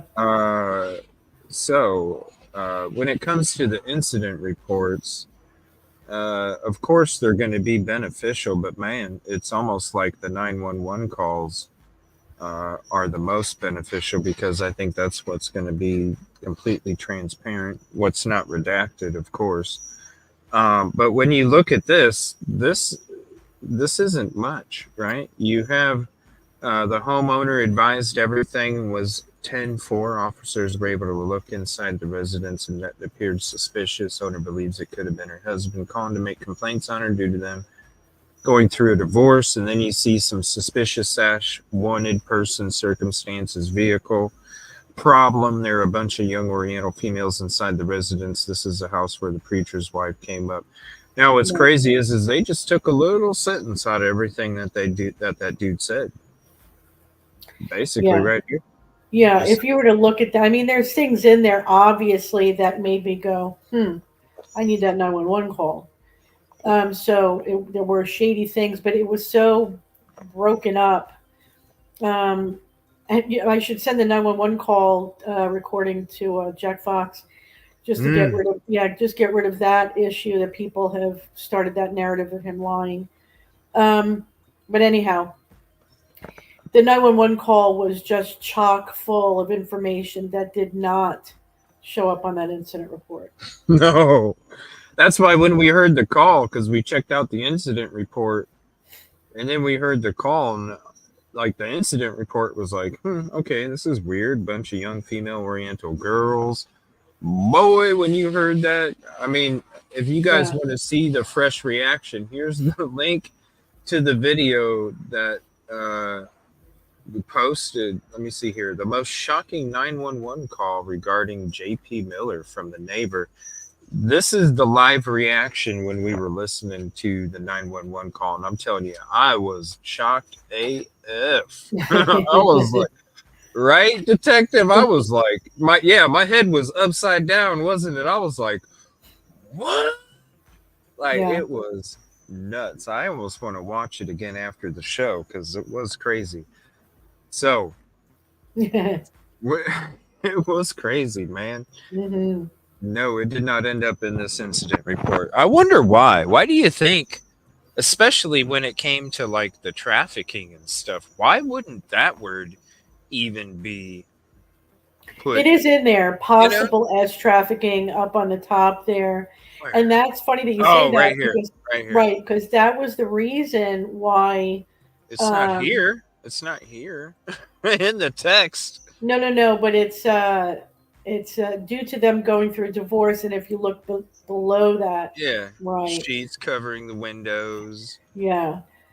So it was that little line, possible S trafficking, that I forgot her name. I'm sorry. You Can't Suicide Us All on TikTok had said, you better look at this, because she had got it from Plunder. That's her name? Yeah, You Can't Suicide Us All. She's really awesome. And she sent it to me and she said, I think you're going to want to look at this. And it was early Saturday morning. And when I saw those words, which I've been looking at this for almost 5 years, these kinds of things, all kinds of sirens went off. So immediately I had sent the FOIA, and shockingly within, I think, 2 hours, I got the same incident report, but the 911 call. 2 hours? 2 hours. It was very quick, very fast. What? I think it was God. It had to be How God. in the heck does it happen that fast? I'll even show you. I'll show you where I sent it, and I'll show you when I got the response. That's nuts. I said to Dennis, I got the 911 call. Let's listen to it. And we were, it took me a while. I had to replay it over and over again. Did I just hear that right? Right. And, I thought, okay, maybe I'm not hearing it because it's a very deep Southern accent. My husband works with people who have deep Southern accents. I said, you listen to it and tell me, am I hearing this correctly? And he says, you're hearing it correctly. So we broke it down. And that was the reason why I did the breakdown. I did a bullet point. I didn't play the call because I wasn't sure how to do it or where to do it. I just really wasn't sure what to do. It was like finding a treasure, Yeah. And then I think I spoke to you about it, and you were like, "Well, we'll play it on the show." Yeah. I was like, "Okay." I didn't even listen to it yet. I was just trying to catch up with my work just to get the show started on time, and then I didn't even listen to it until we played it, and I was just like, "What the hell?" It took me 2 days to get over that. We didn't play it till Monday night. I think I paused it 15 seconds into the call, and I'm like, he's just coming out already like this, like, whoa. Yeah. Yeah. He came out of the gate. That little line is Lacey. Yeah, the sister. Yeah. Kylie, I sent you an email. I was going to see if you were able to come on Saturday. That is Lacey. She's right. That is Lacey. Yeah, and we can hear everything. And the reason why we know it's Lacey, and it could back up what Kylie just said, is because there was a background check done on her. Yeah. And that address came up for her. Yep. Yeah, it came up for her. That's right. Mm-hmm. And man, what the hell was she doing around the young Oriental females in the residence? It's a business. Look, I've talked to somebody that was kind of friends with her because they were scared of her. Yeah. And she told me, she was like, "Yo, his sister, you all think JP's nuts? His sister is like 5 of JP." I was like, "What?" Yeah. And I told you, and she's telling you the truth, because I told you after 8 months I was able to talk to that Marine friend who was involved in the sting, and she wouldn't tell me where she was, of course, and I don't want her to do that. But I asked her about the Carolinas. I said, "I know you can't tell me direct anything, but could you tell me if something's going on over there?" She said, massive sting in the Carolinas. So I don't know when that's gonna hit. Oh yeah, it's got to be Lacey. I don't know who else it could be. You know what I mean? Yeah, it is Lacey. She was already a roommate. She has her address, or had it listed at that time for that house.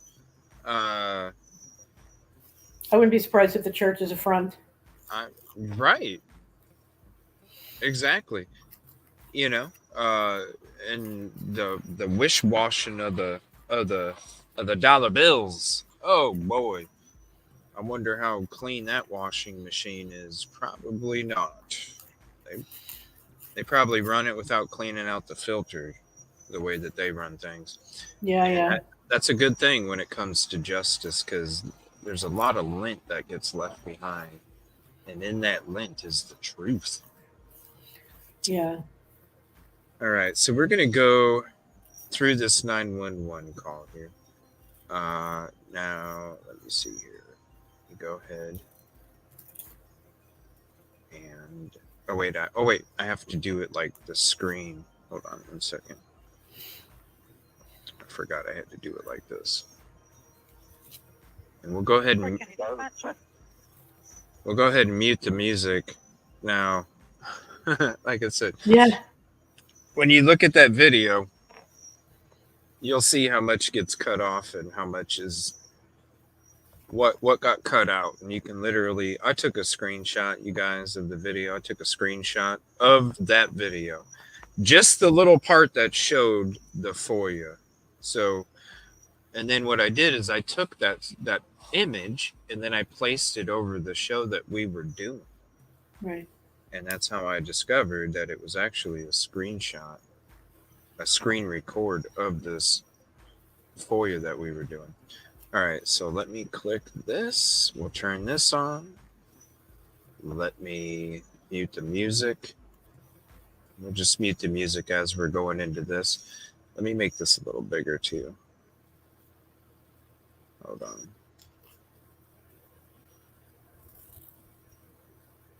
Make this a little bigger. And we'll just go to full screen. Like that. All right. Trigger warning, y'all. This is some crazy stuff. Yeah. Where can I dispatch? Hello? I'm still here. Yes, I'm still here. This is Roy County Dispatch. Can I help you? Sure, I was talking to a lady. She sent me you. Okay. What I'm calling for, we're in the neighborhood of Cascades. This is where that preacher guy, which everybody knows is crazy out here, and his wife apparently, which we know she didn't shoot herself. But what's happening? So he instantly, right off the bat, says, hey, it's that preacher. And his wife supposedly shot herself. And he's that crazy guy. Yeah. Already starts to call off that way. Let me give you some background to what I'm trying to tell you and who we're dealing with here. Yeah. He didn't just go right in to the trafficking and the young females and any of that. He wanted to give you a background so you knew who you were dealing with. Now, do you think he called them before? I don't know, but I hope to find out. I'm working on it. Because I feel like he did. And the reason I feel like he did is because I feel like he called before and nothing was done. Yeah. And he called multiple times and nothing was done. And I think that's why he then wanted to explain who he was calling you about before he was calling, because he obviously didn't take it seriously before when he called you before. So I really do feel like he called prior. Yeah. Because why would you need to tell, right off the bat, if you think the right thing's going to happen, you don't need to describe who you're calling for or calling about, because you already think the right thing's going to happen. So you don't need there's to multiple things in the call that he covers. And I think that's why he's building up not just the girls, but almost getting hit by the truck. And we don't believe that this little girl killed herself, and, on and on. So he covers a lot of territory in a short period of time. No, I'm not saying that. I mean, and maybe, from like your point of view, I'm just looking at like he's coming out there giving you a background, because to me, I feel like he already called you, expected the right thing to happen. The right thing didn't happen, so now I need to give you some history, so hopefully the right thing can happen this time. Right. But we'll find out, because working on it. Yeah. We'll find out. I really do. So we'll find out either way if he did call before or not. And he's had a bunch of Filipino girls or something. I don't know if what's going on in there, but the neighbor also saw him beating one of those girls up not too long ago. He can be, tell the police about it. The mail lady just went down there. So he says that he was beating up one of those girls, one of the young Filipino Oriental girls. Yeah. I have the breakdown here of everything that he says in that interview. Yeah, I have it broken down. Do you have it on something you can send to me, and then I can? I would have to write it out. I would have to write it out for you. It's just written down at the moment. No, that's fine. But we're up to, this is about that preacher guy. We all know he's crazy. We apparently know she didn't shoot herself. He has had a bunch of Filipino girls. Oh, Michael, that's right. What? What did he say? This wasn't this very 911 call. Yes, it was. What? That was part of that lady's story. Because if you listen to that story, it was a lot of stuff that we were showing everybody from other sources that were confirmed, showed their faces, their names, and explained the things that they went through from this individual. So these were real stories. I don't understand. What? And okay, so the young Oriental females, and this and that. Yeah. That was part of that call. That was some of that lady's stories, and other parts of her story. Oh, you mean the lady that was talking on the RH show? Yeah, Oh. and other parts of her story was the stuff that we were showing that he did to other victims already that had came forward. Oh. Yeah. What a sad way to debunk this stuff. That's true. Oh, my So what goodness. Michael was saying, yeah, because once he put that in, I'm like, oh, wait a minute, and clicked in my head that, that was part of the story too. Well, we'll find out if it was really true or not. There's so much working on it. Oh, trust me, there's more stuff in the background when it comes to the realism of this, and I already said that what I reported and doing the reporting, that was the start of it. Wow. You know, if you're going to debunk something, you debunk it with actual evidence and proof, not with a made up phone call. Well, then you don't call Myrtle Beach police. Right. Right. They refer you. They refer you to somebody else. That's not their jurisdiction. So why didn't you mention that? Right. Oh, I don't know. All right. Good catch, Michael. Yes, good catch, buddy. Girls or something. I don't know if what's going on in there, but the neighbor also saw him beating one of those girls up not too long ago. He can be, tell the police about it. The mail lady just went down there and she said there's always different young Oriental girls in that house, and then they're now. I guess I don't know what he's doing. I know they're doing an investigation. See, that's why I think he said they're in there now. The only way he's going to know that, because when he said that he was beating one of them up, that was before. The only way he's going to know that is what I think took place. I think the mail lady was delivering a package. The door was cracked. She saw something taking place, because if that's been a thing that has happened before, another reason why I think he's called before about the young Oriental girls. Yeah. And another reason is because the mail lady, if she has noticed that before, it's not going to be one of the two things. Something drastic had to happen for that mail lady to go tell one of the neighbors to go, which in turn went and told him. So something either drastic happened, or this is one 911 call that is part of other 911 calls that were called in with the same story, because something drastic happened which made him call, or it was just another instance where the mail lady saw the same thing that she said before, and it's another call about the same thing. So that's going to be interesting to find out too. Was it crazy drastic to where that's what made him call, or is this like call 10? We'll find out. We'll find out. Right? Yeah. Yeah, because she had just filed for divorce and all, and we all know her from running and everything, and she ended up dead. But I think somebody might want to go by that house and see what's going on, because it don't look good for this neighborhood. And her mom's out here, there's older people out here in this neighborhood. Something's going on. So you might want to come out here and check. You never came out here before, and it doesn't make the neighborhood look good. Right. When you have, we've heard the stories. We've heard of Micah's clothes and items being tossed out on the front lawn. We've heard of the holes being punched in the walls. Have you ever had neighbors that have fought like crazy and screamed at each other? I have. Yeah. It makes it on, especially if you're living on a street, there's only one entrance and one exit, and you have to go by all those houses to go in and go out.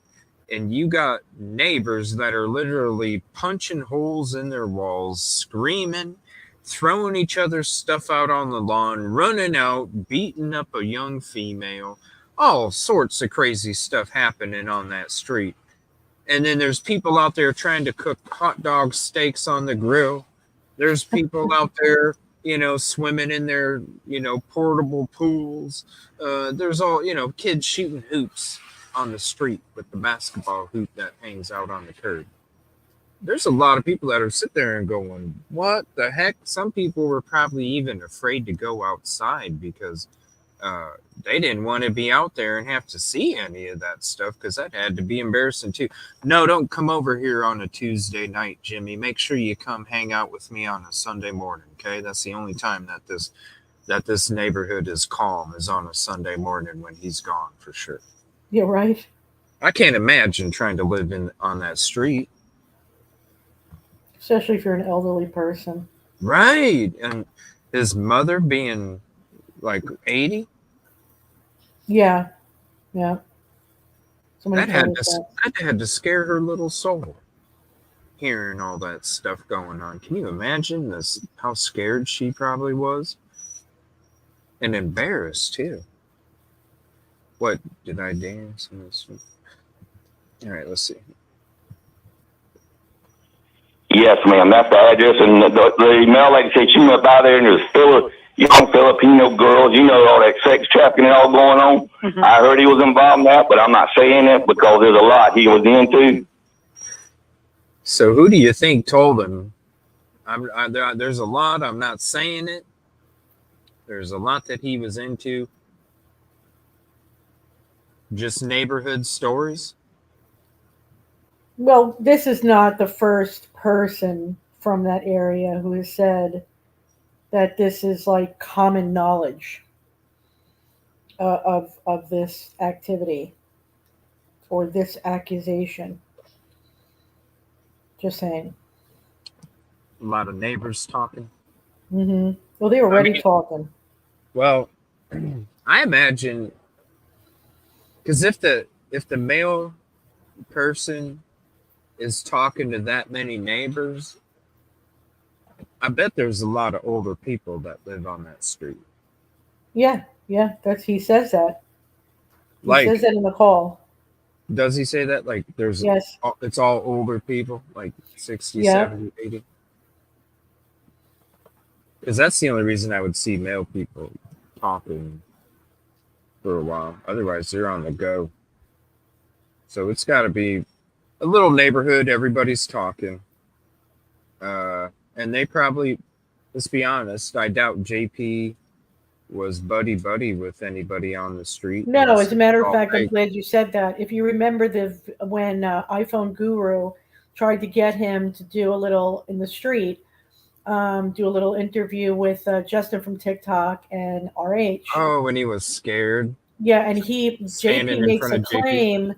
The woman, the old lady across the way, she's crazy. He said he was shaking. Right, but that's another man. What do you mean you're shaking? Yeah, going back to the neighbor, he turns and says, "Oh, that old lady across the street, she's crazy." That just gives you an idea of how he treated these elderly neighbors. Yeah, because they probably got in his face. Yeah. Listen, son. Listen, honey. They just got tired of it. They'll come out in the street and wave their cane at you and tell you all, like, shout out to them, because they've lived a whole long life and they probably had to deal with enough BS. And they're like, look, buddy, I've already dealt with 80 years of BS. I ain't having it no more. Right. And they'll point at you, Listen, Sonny. Yeah. They probably told him off. Like, look, dude, you need You need to stop doing this. You need to quit doing this. You're supposed to be living this way, and da-da-da. They were holding him accountable. Right. Because the stuff that happens, you know, like right there on that block, he's, you know, yeah, you're probably fake as hell going into the congregation playing off stuff. But man, when it's at home and you're at home punching walls and doing all this crazy stuff, that stuff seeps out into the grass too. Well, what I'm doing right now is I am grabbing the transcript, the entire transcript from that show on August 4th. I should have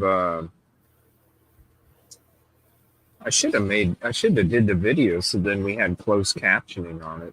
I can always go back to that link that I put in and have closed captioning on it. Hold on. Let me do this. Let me see if this will work. Well, I'm talking about the RH show from, and I want to catch what Michael had said. Let's see.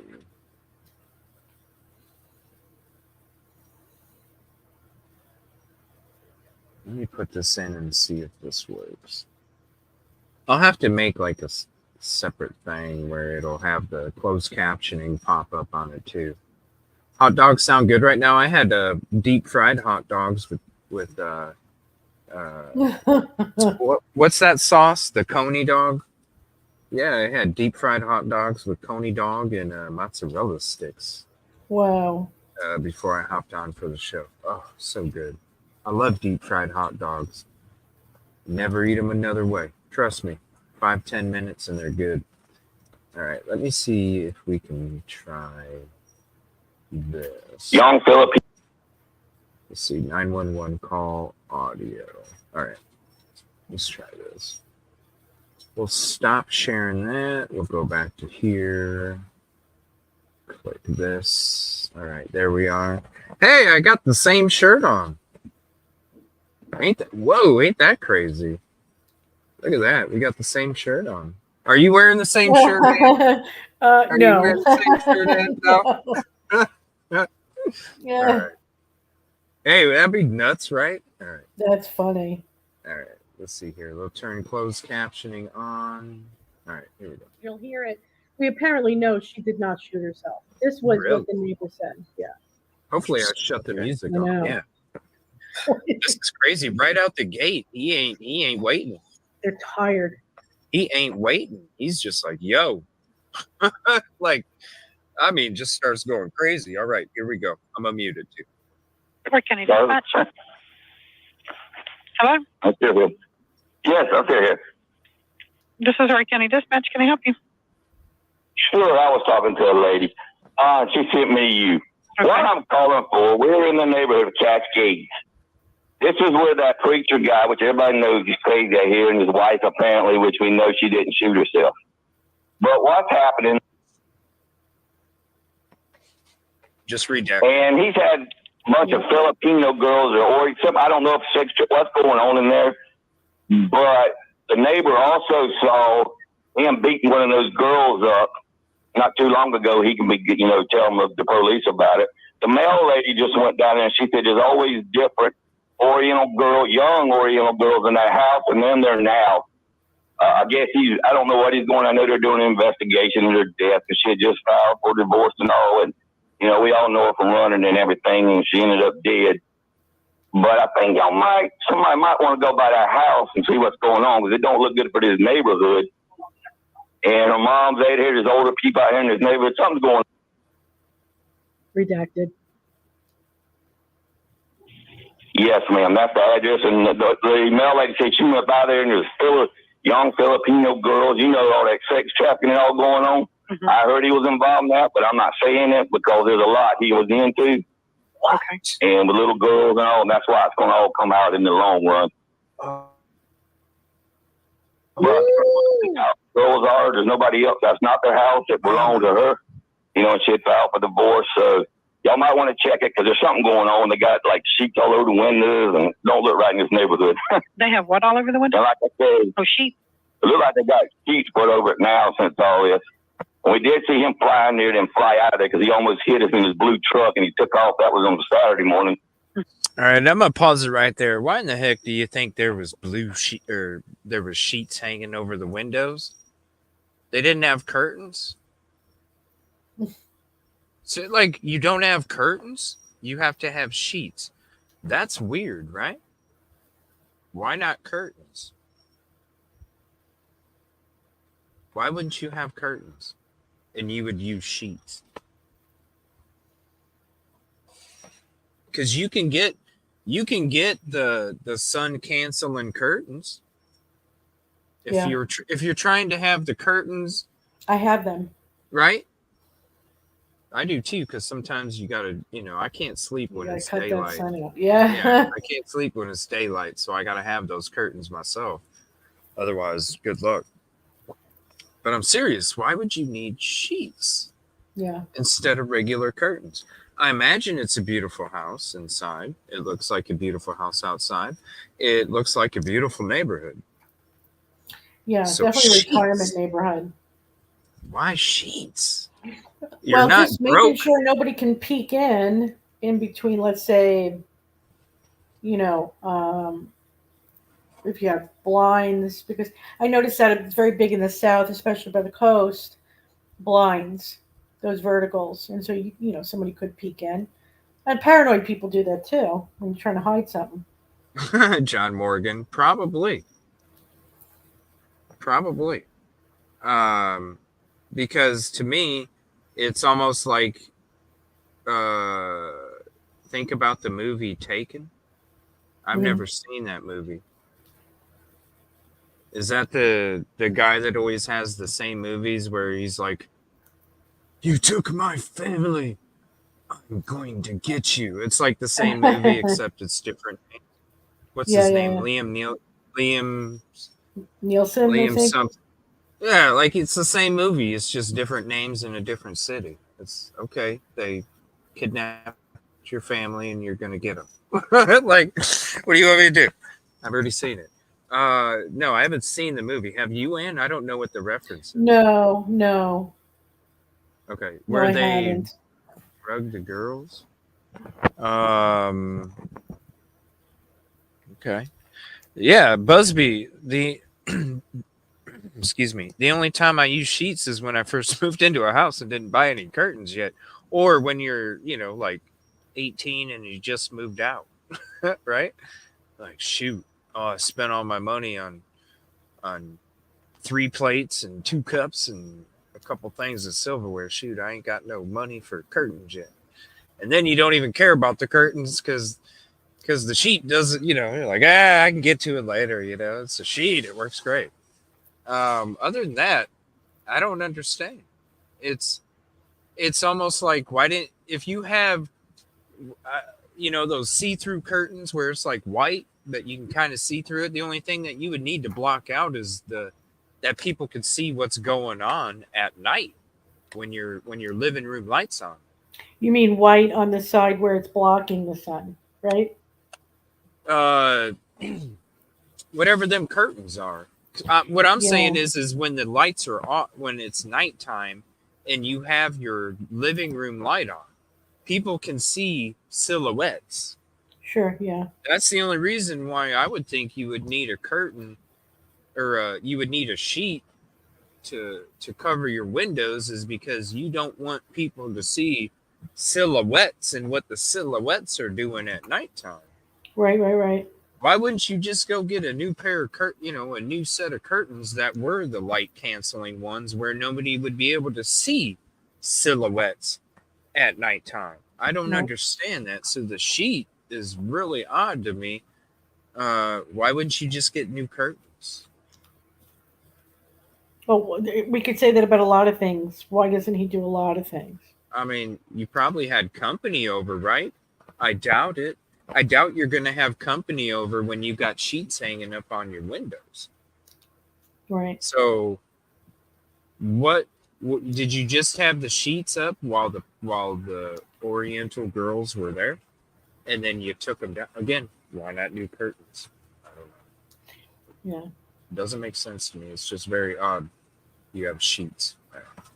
and apparently sneaks in there and leaves. But those Orientals in there, and like I said, I think that was her house. But you heard about it. There's everything going on with the what was the name? Rock Church, Solid Rock Church. Okay. And it's the Miller, J.P. Miller, and like you say, she filed for divorce. 2 days later, she's dead. So there's something going on in there. It's been going on a while. Like I said, the neighbor saw one of them, the boy, because he's real crazy, beating the girl on the back. But I don't know why he didn't call the police, but he didn't know either. A lot of people don't like getting involved. I don't know if he's involved in sex trafficking, which I think he is. But y'all can find out. They got no business in their house. Whoa. Okay. And what is your name? Well, you are right. It could be substance related because usually I was around it growing up. I saw it out there. People, they don't get new curtains. They just throw a sheet over it. Right. So it could be substance related. You're absolutely correct. God bless this man. Live down the road, believe me. Ooh. Yeah, the neighbor knows. Everybody's scared of this guy now because what's going on. They should be. Right. And what's your... The neighbor. These are all redacted parts, everybody. Yeah.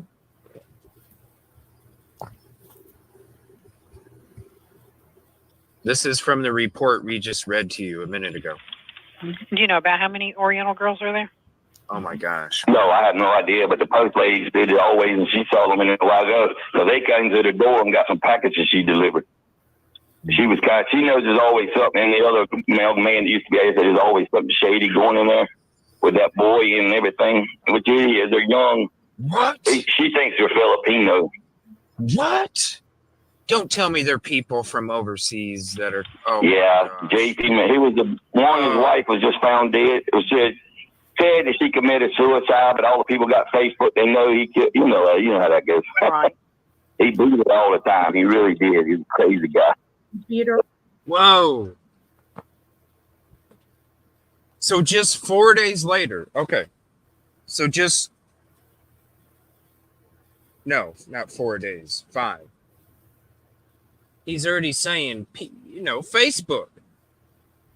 People all over Facebook were talking about, this is just a couple days after, people on Facebook already talking about how it's all sketchy. This is before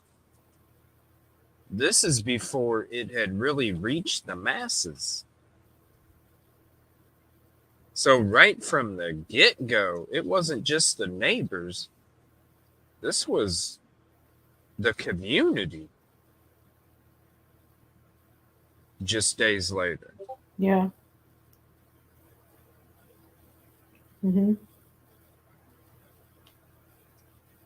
Hold on, what?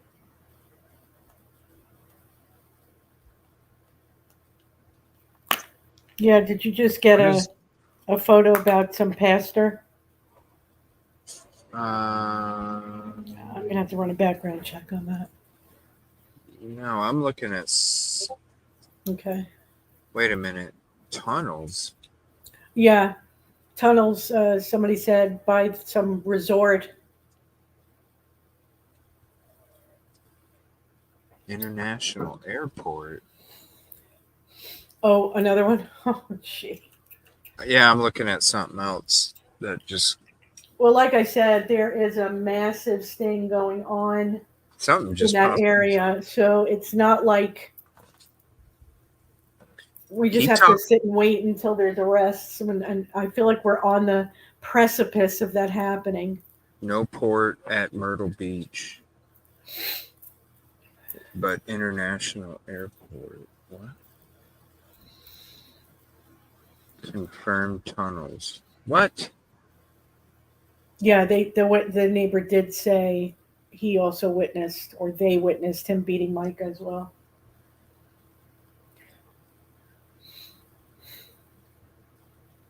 Sorry, they're still typing. Hold on.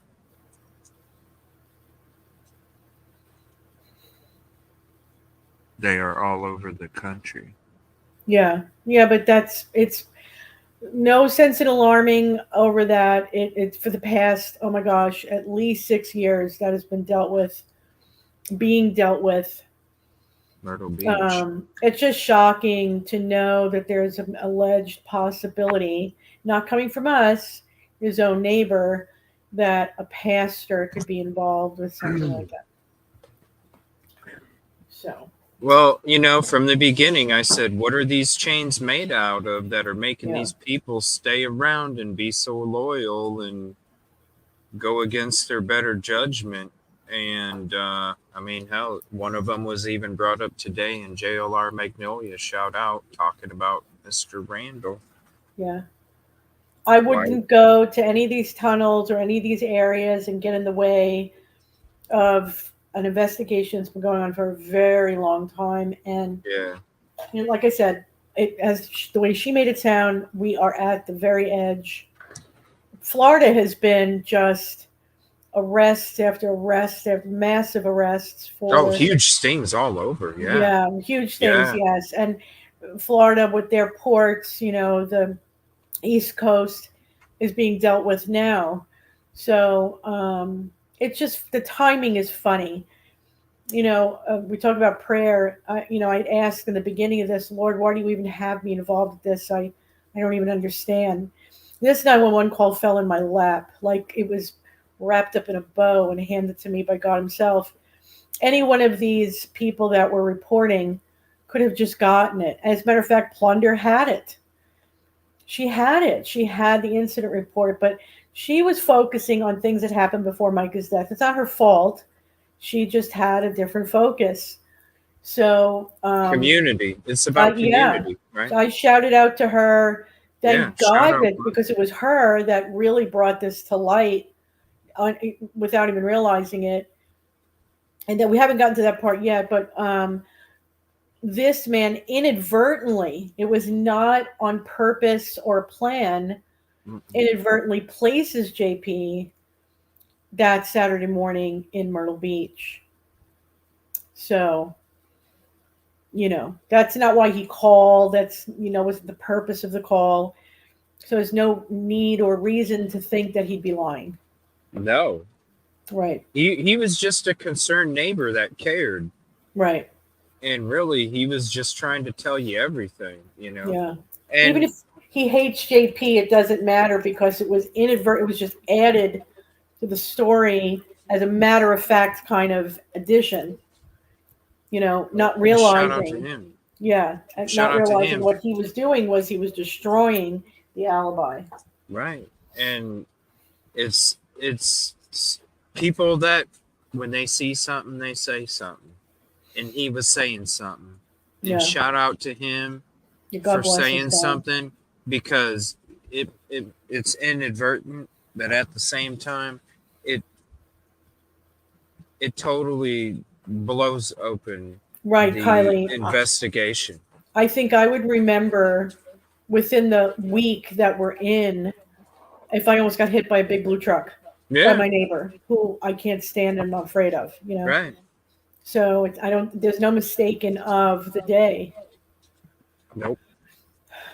I'm wondering who will write the first book. Oh gosh. Oh, this will be a movie. This will be something. It will be. Oh, we're in the midst right now of the whole story. Oh yeah, it's going to be Lifetime and everything, and I can imagine the graphic design additions that they're going to have for when JP gets mad, or you see the devil come in through his eyes or something. He has no idea what he's up against, and I couldn't even describe it. It would be better for him to just throw his hands up in the air and just say, okay, I'm guilty. Just take me. I don't want anymore, because it's going to get ugly. Very bad, very fast. We don't know when they're going to hit, but when they do. Do you ever see the sheriff in, I think he's in Orlando. He's very charming kind of guy, kind of funny. And he'll hold up the photos of everyone that was arrested within that sting. Very openly. He's a guy that does all the press conferences. Yes. All the stuff, right? What's he's his straight name? up. Sheriff Grady? Grady or something? Yes, something like that. Yeah, that dude, I always see him pop up, and I'm like, shout out, man, because he, like, seriously, That's transparency, awareness. Just Yeah. by you saying, hey, we just busted these people, makes Yeah. that guy that's sitting there watching it on TV that's doing it go, oh, shoot. Yeah, Grady, Polk County. That's right, Polk Right there. County. Thank you. Okay, sorry, I Right. didn't know for sure. Grady something. Grady, There we go. yeah. Well, guess what? That's exactly what's going to happen in this situation. The size of it is so grand is the reason why, and it's got factions to it. We've got, deaths to deal with, and then there's so many factions, financial misappropriation. The IRS is involved, the marshals are involved. There's just a lot of agencies involved. So we have to be patient, but it's happening. And like I said, I hadn't talked to her in 8 months and lucked out to catch her yesterday. And she said, now sting means that there's a law enforcement operation going on. So she said there is a massive sting going on in the Carolinas. Those were her words. That's all she could tell me. Yeah. So, and again, we stumbled on this. This was not what we were looking for. We were just looking for, something about Micah. Right. This was unexpected. Right, and then it's like, wait a minute, that's Saturday. That's the day that what? Yeah, it's like, whoa. And then all of a sudden on TikTok, before our show was even done on TikTok, we just discovered JP's alibis tore up. It's like, what? Yeah. I'm getting emails of links saying, CJ, look, people are stealing your stuff. And I'm like, holy crap, they did. Show wasn't even done yet. I'm like, well, you know what, dude? If that gets the word out, that puts the pressure on the agencies, and that's a good thing. So they're really inadvertently helping without realizing that they're helping. It's a good thing, and then until they start trashing you and saying that you don't investigate and they investigate, it would be ideal that we work together. They spread absolute lies and all that bull. Yeah. We all know the last couple of weeks. All right, we'll get back to this here. Basically repeating the same stuff too. It's like, yo, this is what's going on. Y'all need to get over here. It ain't good. Yeah.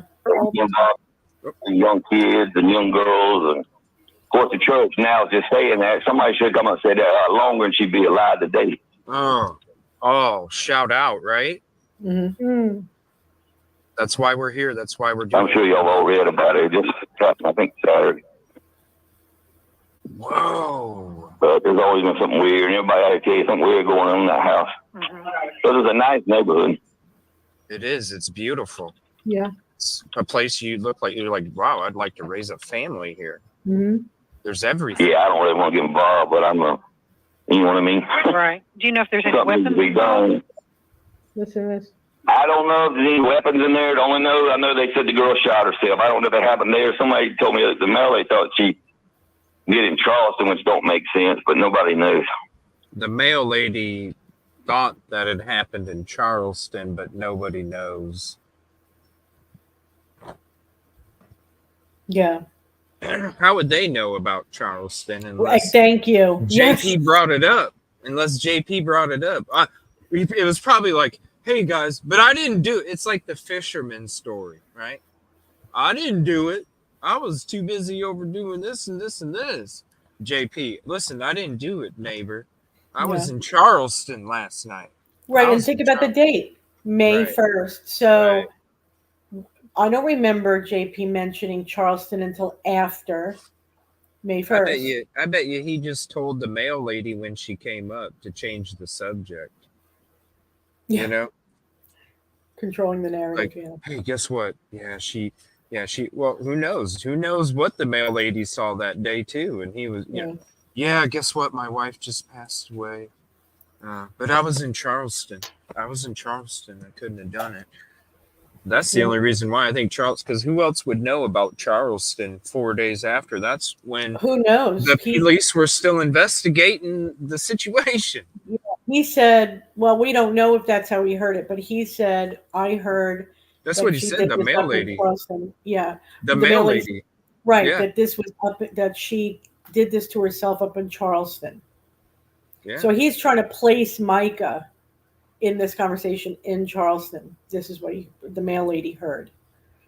So well, I think the mail lady told him that because he told the mail lady, but I was in Charleston. I don't know. I don't know part of what the where he alibi. got it. Why would she think of Charleston? How would she even know about Charleston? Why wouldn't she think it happened in Myrtle Beach? You know what I mean? Yeah. Where does Charleston come up? It comes up because JP brought it up, and that was part of JP's alibi. The mail lady's not going to know the alibi yet because the report wouldn't have came out on the investigation. So who would even think of Charleston? You would think, oh, it had to happen in Myrtle Beach somewhere. Maybe it happened at the house. But for her to mention Charleston, that means that JP was like, hey, guess what? My wife just unalived herself, but I was in Charleston. Because how far away is Charleston? Or rumor. It just could have been rumor that was circulating around. We know that a lot of them talk. A few days after? The only person that's starting that rumor about being out of town would be JP. Well, remember on May 1st, that very day, Solid Rock Church had put in a police report. They called the police and in Myrtle Beach and made a report that there were a lot of calls coming in, angry calls, harassing calls, because they were suspicious of Micah's passing. So the locals were already talking. Right, but listen, Ann, this is what I'm saying. It's 2.5 hours away from Myrtle Beach. Yeah. Who comes up if I'm in Cincinnati, if I'm in Columbus, Ohio, and I say, hey man, up in Akron, that's where I think it took place. Why would anybody think Akron? It's 2.5 hours away. Yeah. Well, anything could have came from that. Who knows? Oh wait, Charleston to Myrtle Beach is an hour and 20 minutes away. Okay, hour and 20 minutes. Still, why would you think an hour and 20 minutes away unless it's already given to you from somebody?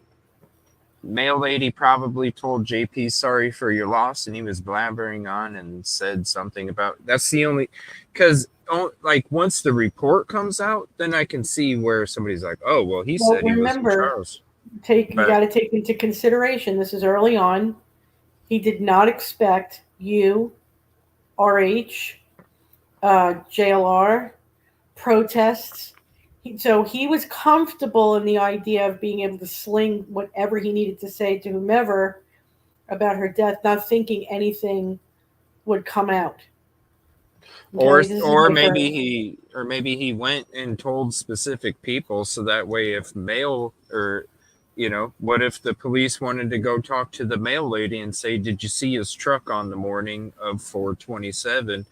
And she was like, no, but I know that he was in Charleston. Mm-hmm. It could have been for part of an alibi too. Tell as many people your alibi that are close to you. So that way when the police come talk to you, they'll be like, oh yeah, but he was already in Charleston. Yeah, but this guy is placing Micah there, not JP.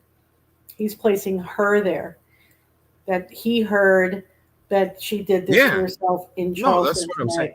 Yeah, right. What I'm saying is who says Charleston when it came to Micah? I don't know. That's who I was talking about the whole time. Maybe that's why there's confusion. I was talking about Micah the whole time. Okay. And I was, okay. Yeah, I was talking about Micah the whole time and why Charleston would have been brought up because he refers to Micah doing it in Charleston. That's what I'm saying. Why would a neighbor or a male person say I think it happened in Charleston just a few days later before the investigation's done, if it wasn't brought up by JP to create that alibi. This was all supposed to be swept under the rug. To overtalk. Yeah. It's just he talks too much. And he's also been very comfortable to say whatever he wants without consequence for a very long time from the altar. And you had almost 700 people that allowed him to do that for a very long time. Actions even, there's no accountability. Not at all. Never has been. From his childhood. His daddy wasn't around, but he got him out of trouble. JP's own words. Yeah, Dan, I actually got the whole transcript. I don't know, it's about maybe 25 screenshots So yeah, I see it. But thank you for getting me the timestamp. Oh yeah. Yeah, because I mean, it's true. Does you listen to everything that's being said on that? Mm-hmm. You know, did you really call it into the authorities, bro? Because I don't think you did. No. You're so smart. I'm just saying, when you listen to everything that the lady's saying, oh no, oh, and then CJ's name is in it. I'm not gonna beep it out. But I was. Right. But I. What do you mean? What I was. Yeah. Okay. I'd like to raise a family here. Mm-hmm. There's everything. Yeah, I don't really want to get involved, but I'm a. You know what I mean? Right. Do you know if there's any Something weapons? to be done. Listen to this. I don't know if there's any weapons in there. I know they said the girl shot herself. I don't know if that happened there. Somebody told me that the mail they thought she did in Charleston, which don't make sense, but nobody knows. Okay. I don't know what's in that house. And is there anyone in danger right now? Oh, I don't know. I don't know what's going on inside that house or not. Right. There's a black car out there. I know they got the windows and all. They'll see when they see the house. Okay. Yeah, he slipped in and he ran out of there. So I don't know if he was. I know he had a restraining order on him, and I don't even think he was supposed to be around that house. But I don't. Like I said, she ended up dead. You know how that goes. Right. It's weird. It's very, and everybody knows. Everybody in that church knows. Everybody knows it, and it's under investigation. So that's why they dropped down to 50 in that first All right, week. I'm going to let you go. An officer's going to be dispatched as soon as possible. Just call us back if you get new information or need further assistance. all right, we appreciate it. We didn't want to get involved, but there's something needs to be done because there's something going on. And you know, somehow we skipped over the part where he says that he almost got hit by the truck. Him and the neighbors on Saturday morning. I don't know how that happened. No, we didn't skip over it. It played What's through. it said? Okay, I must have been so busy getting that transcript. We paused. I paused it right before he said that. Okay. No, right after he said it, I had paused. Okay. Yeah. That's what I was too deep into the transcripts. Okay. It didn't sound like he had too much confidence there at the end of the call. What do you mean? Right in here. them? In them doing anything? Oh, probably not. How the call ended. Yeah, here. Yeah. It's probably one of a million. Huh? It was probably 1 in a million calls. Yeah, that's what I'm saying. He had to. Yeah. There's got to be more calls, not just from him, but from other neighbors. I bet you there's got to be quite a bunch, and I can't imagine what everybody's saying because it's probably gonna. This is what's crazy is I bet you it's going to be more of the same, the key facts, but then there's going to be little bits of more truth from everybody. And I think there's going to be multiple that will actually tell the whole story. Because I think this guy's got knowledge. There's another neighbor that probably called in that has a little bit of knowledge from a day that he didn't see stuff happening and she did. And then you combine all those, and man, I can imagine what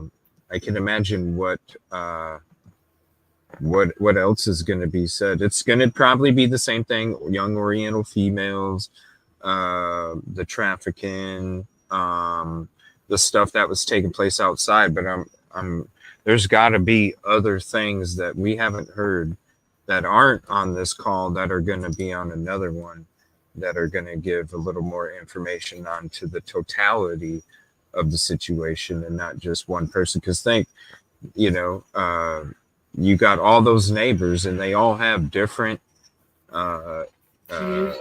different views, different days, different times, different situations. This is just one. I can't imagine. This man gains nothing from making that call. And like I said, just blurting out what happened Saturday morning, probably not even realizing in the call, because it's only 4 days after her death, 3 days after he announces it, that he was destroying this man's alibi. I'm sure he did not realize that was happening at the time, because it wasn't being pushed. It was always supposed to be swept under the rug. Well, and you know what's crazy is is that the mail lady is who told him he didn't know Charleston, okay? Because if he knew about Charleston, he probably would have said, and that's where he was supposedly at when this went down. So I bet you he didn't even know about the alibi, and I wonder if he would have said that. And since he didn't know about it, maybe that's why it came out, because he didn't know he was supposed to be in Charleston Saturday morning when he made that 911 call right there. The mail lady probably did, because the mail lady probably got told the alibi. This guy probably wasn't even getting talked to because JP was calling him some crazy man. So they didn't talk, so he didn't get the alibi. So then when he heard Charleston from the mail lady, he didn't, I don't know what it means. He said Charleston. I don't know what that means. He didn't know what it means. So he didn't do it on purpose. There's no way, because he didn't even know about Oh, no, alibi. inadvertently, totally. Right. You can tell by the way he's saying it, too. Yep. Yeah. Yep. Absolutely. Totally inadvertently. Now, somebody said, I think it was SOC, wondering if the feds have questioned the neighbors. Surprisingly, it's not the FBI doing the questioning, it's the DOJ. And the feds, the FBI answers to the DOJ. I don't know what that's all about, but I find that to be quite interesting, that they're the ones doing the interviewing. Which tells me that this is a higher level thing than we even imagined. So that's very interesting. Oh, yeah. Yeah, they were the first ones to respond to me after filing all those reports with all of those agencies. They were the first ones to hit me back. Yes, they were very quick. The DOJ, that's right. Shout out DOJ. Yeah, right on. Right away they hit back. It was beautiful. All right. Yeah, the way that he ends it, the way that she ends it. Okay, I'm gonna let you go, an officer. Da da da. All right. And he's like, okay, well, I just wanted to tell you. Officer's going to be dispatched as soon as possible. Just call us back if you get new information or need further assistance. All right, we appreciate it. We didn't want to get involved, but there's something needs to be done. There's something going on, and you know it. Yes, sir. And you know it. All right, thank you. Thank you. Oh, and you know it. Yeah. That means they came out there before. There's more 911 calls. There's more. You know it. You know it, lady. That's why he gave the story in the beginning, because I'm almost positive he called before and was like, look, you didn't do nothing last time. I'm respectful. I'm talking to you. Yes. Okay. Okay. Thank you. Appreciate your help, ma'am. I hope you do the right thing. He said, you know it. You already know it. This isn't the first time they got called about it. There's no way. Right. Yep. Well, I'm working on going back and forth with Horry County.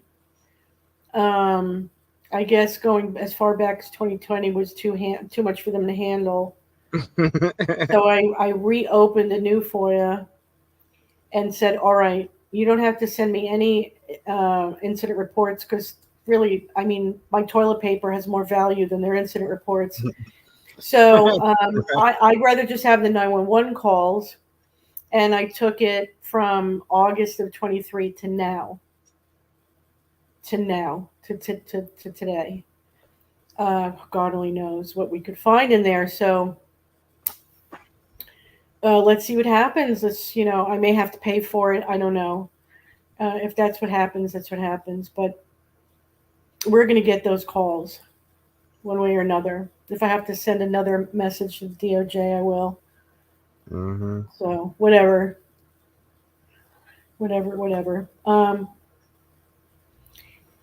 So that's it. Hopefully we'll hear from Jack Fox about the Fisherman.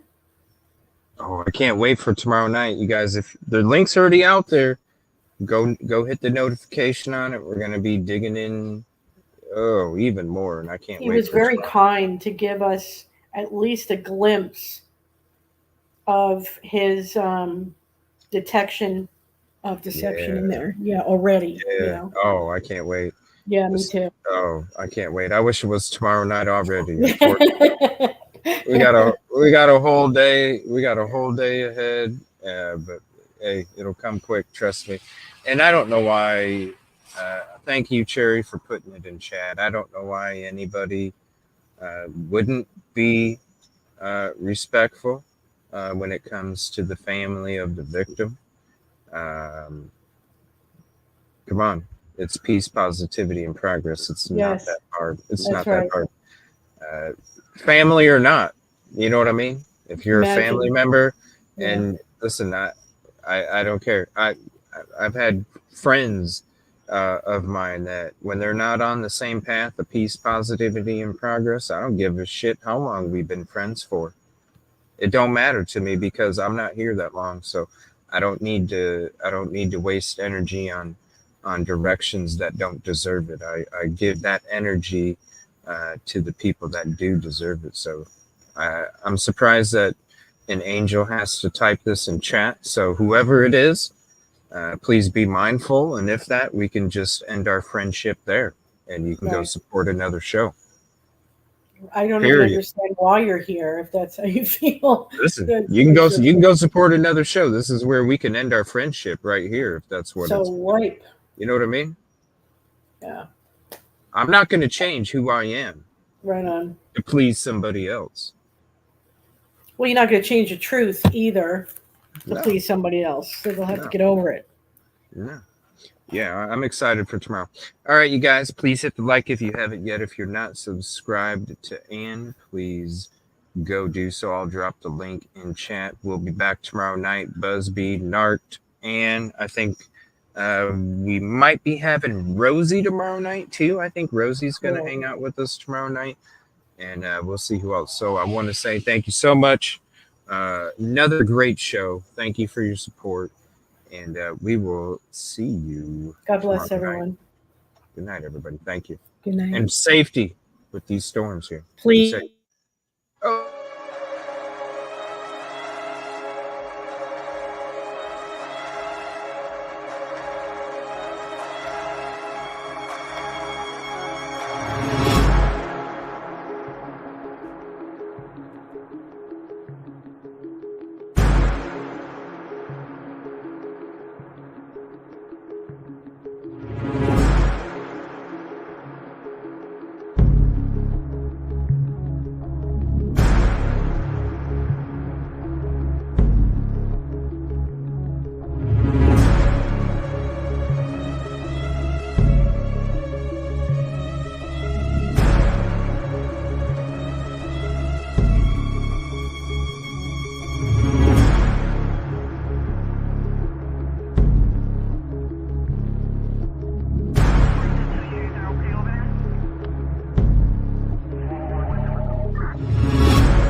Let me know.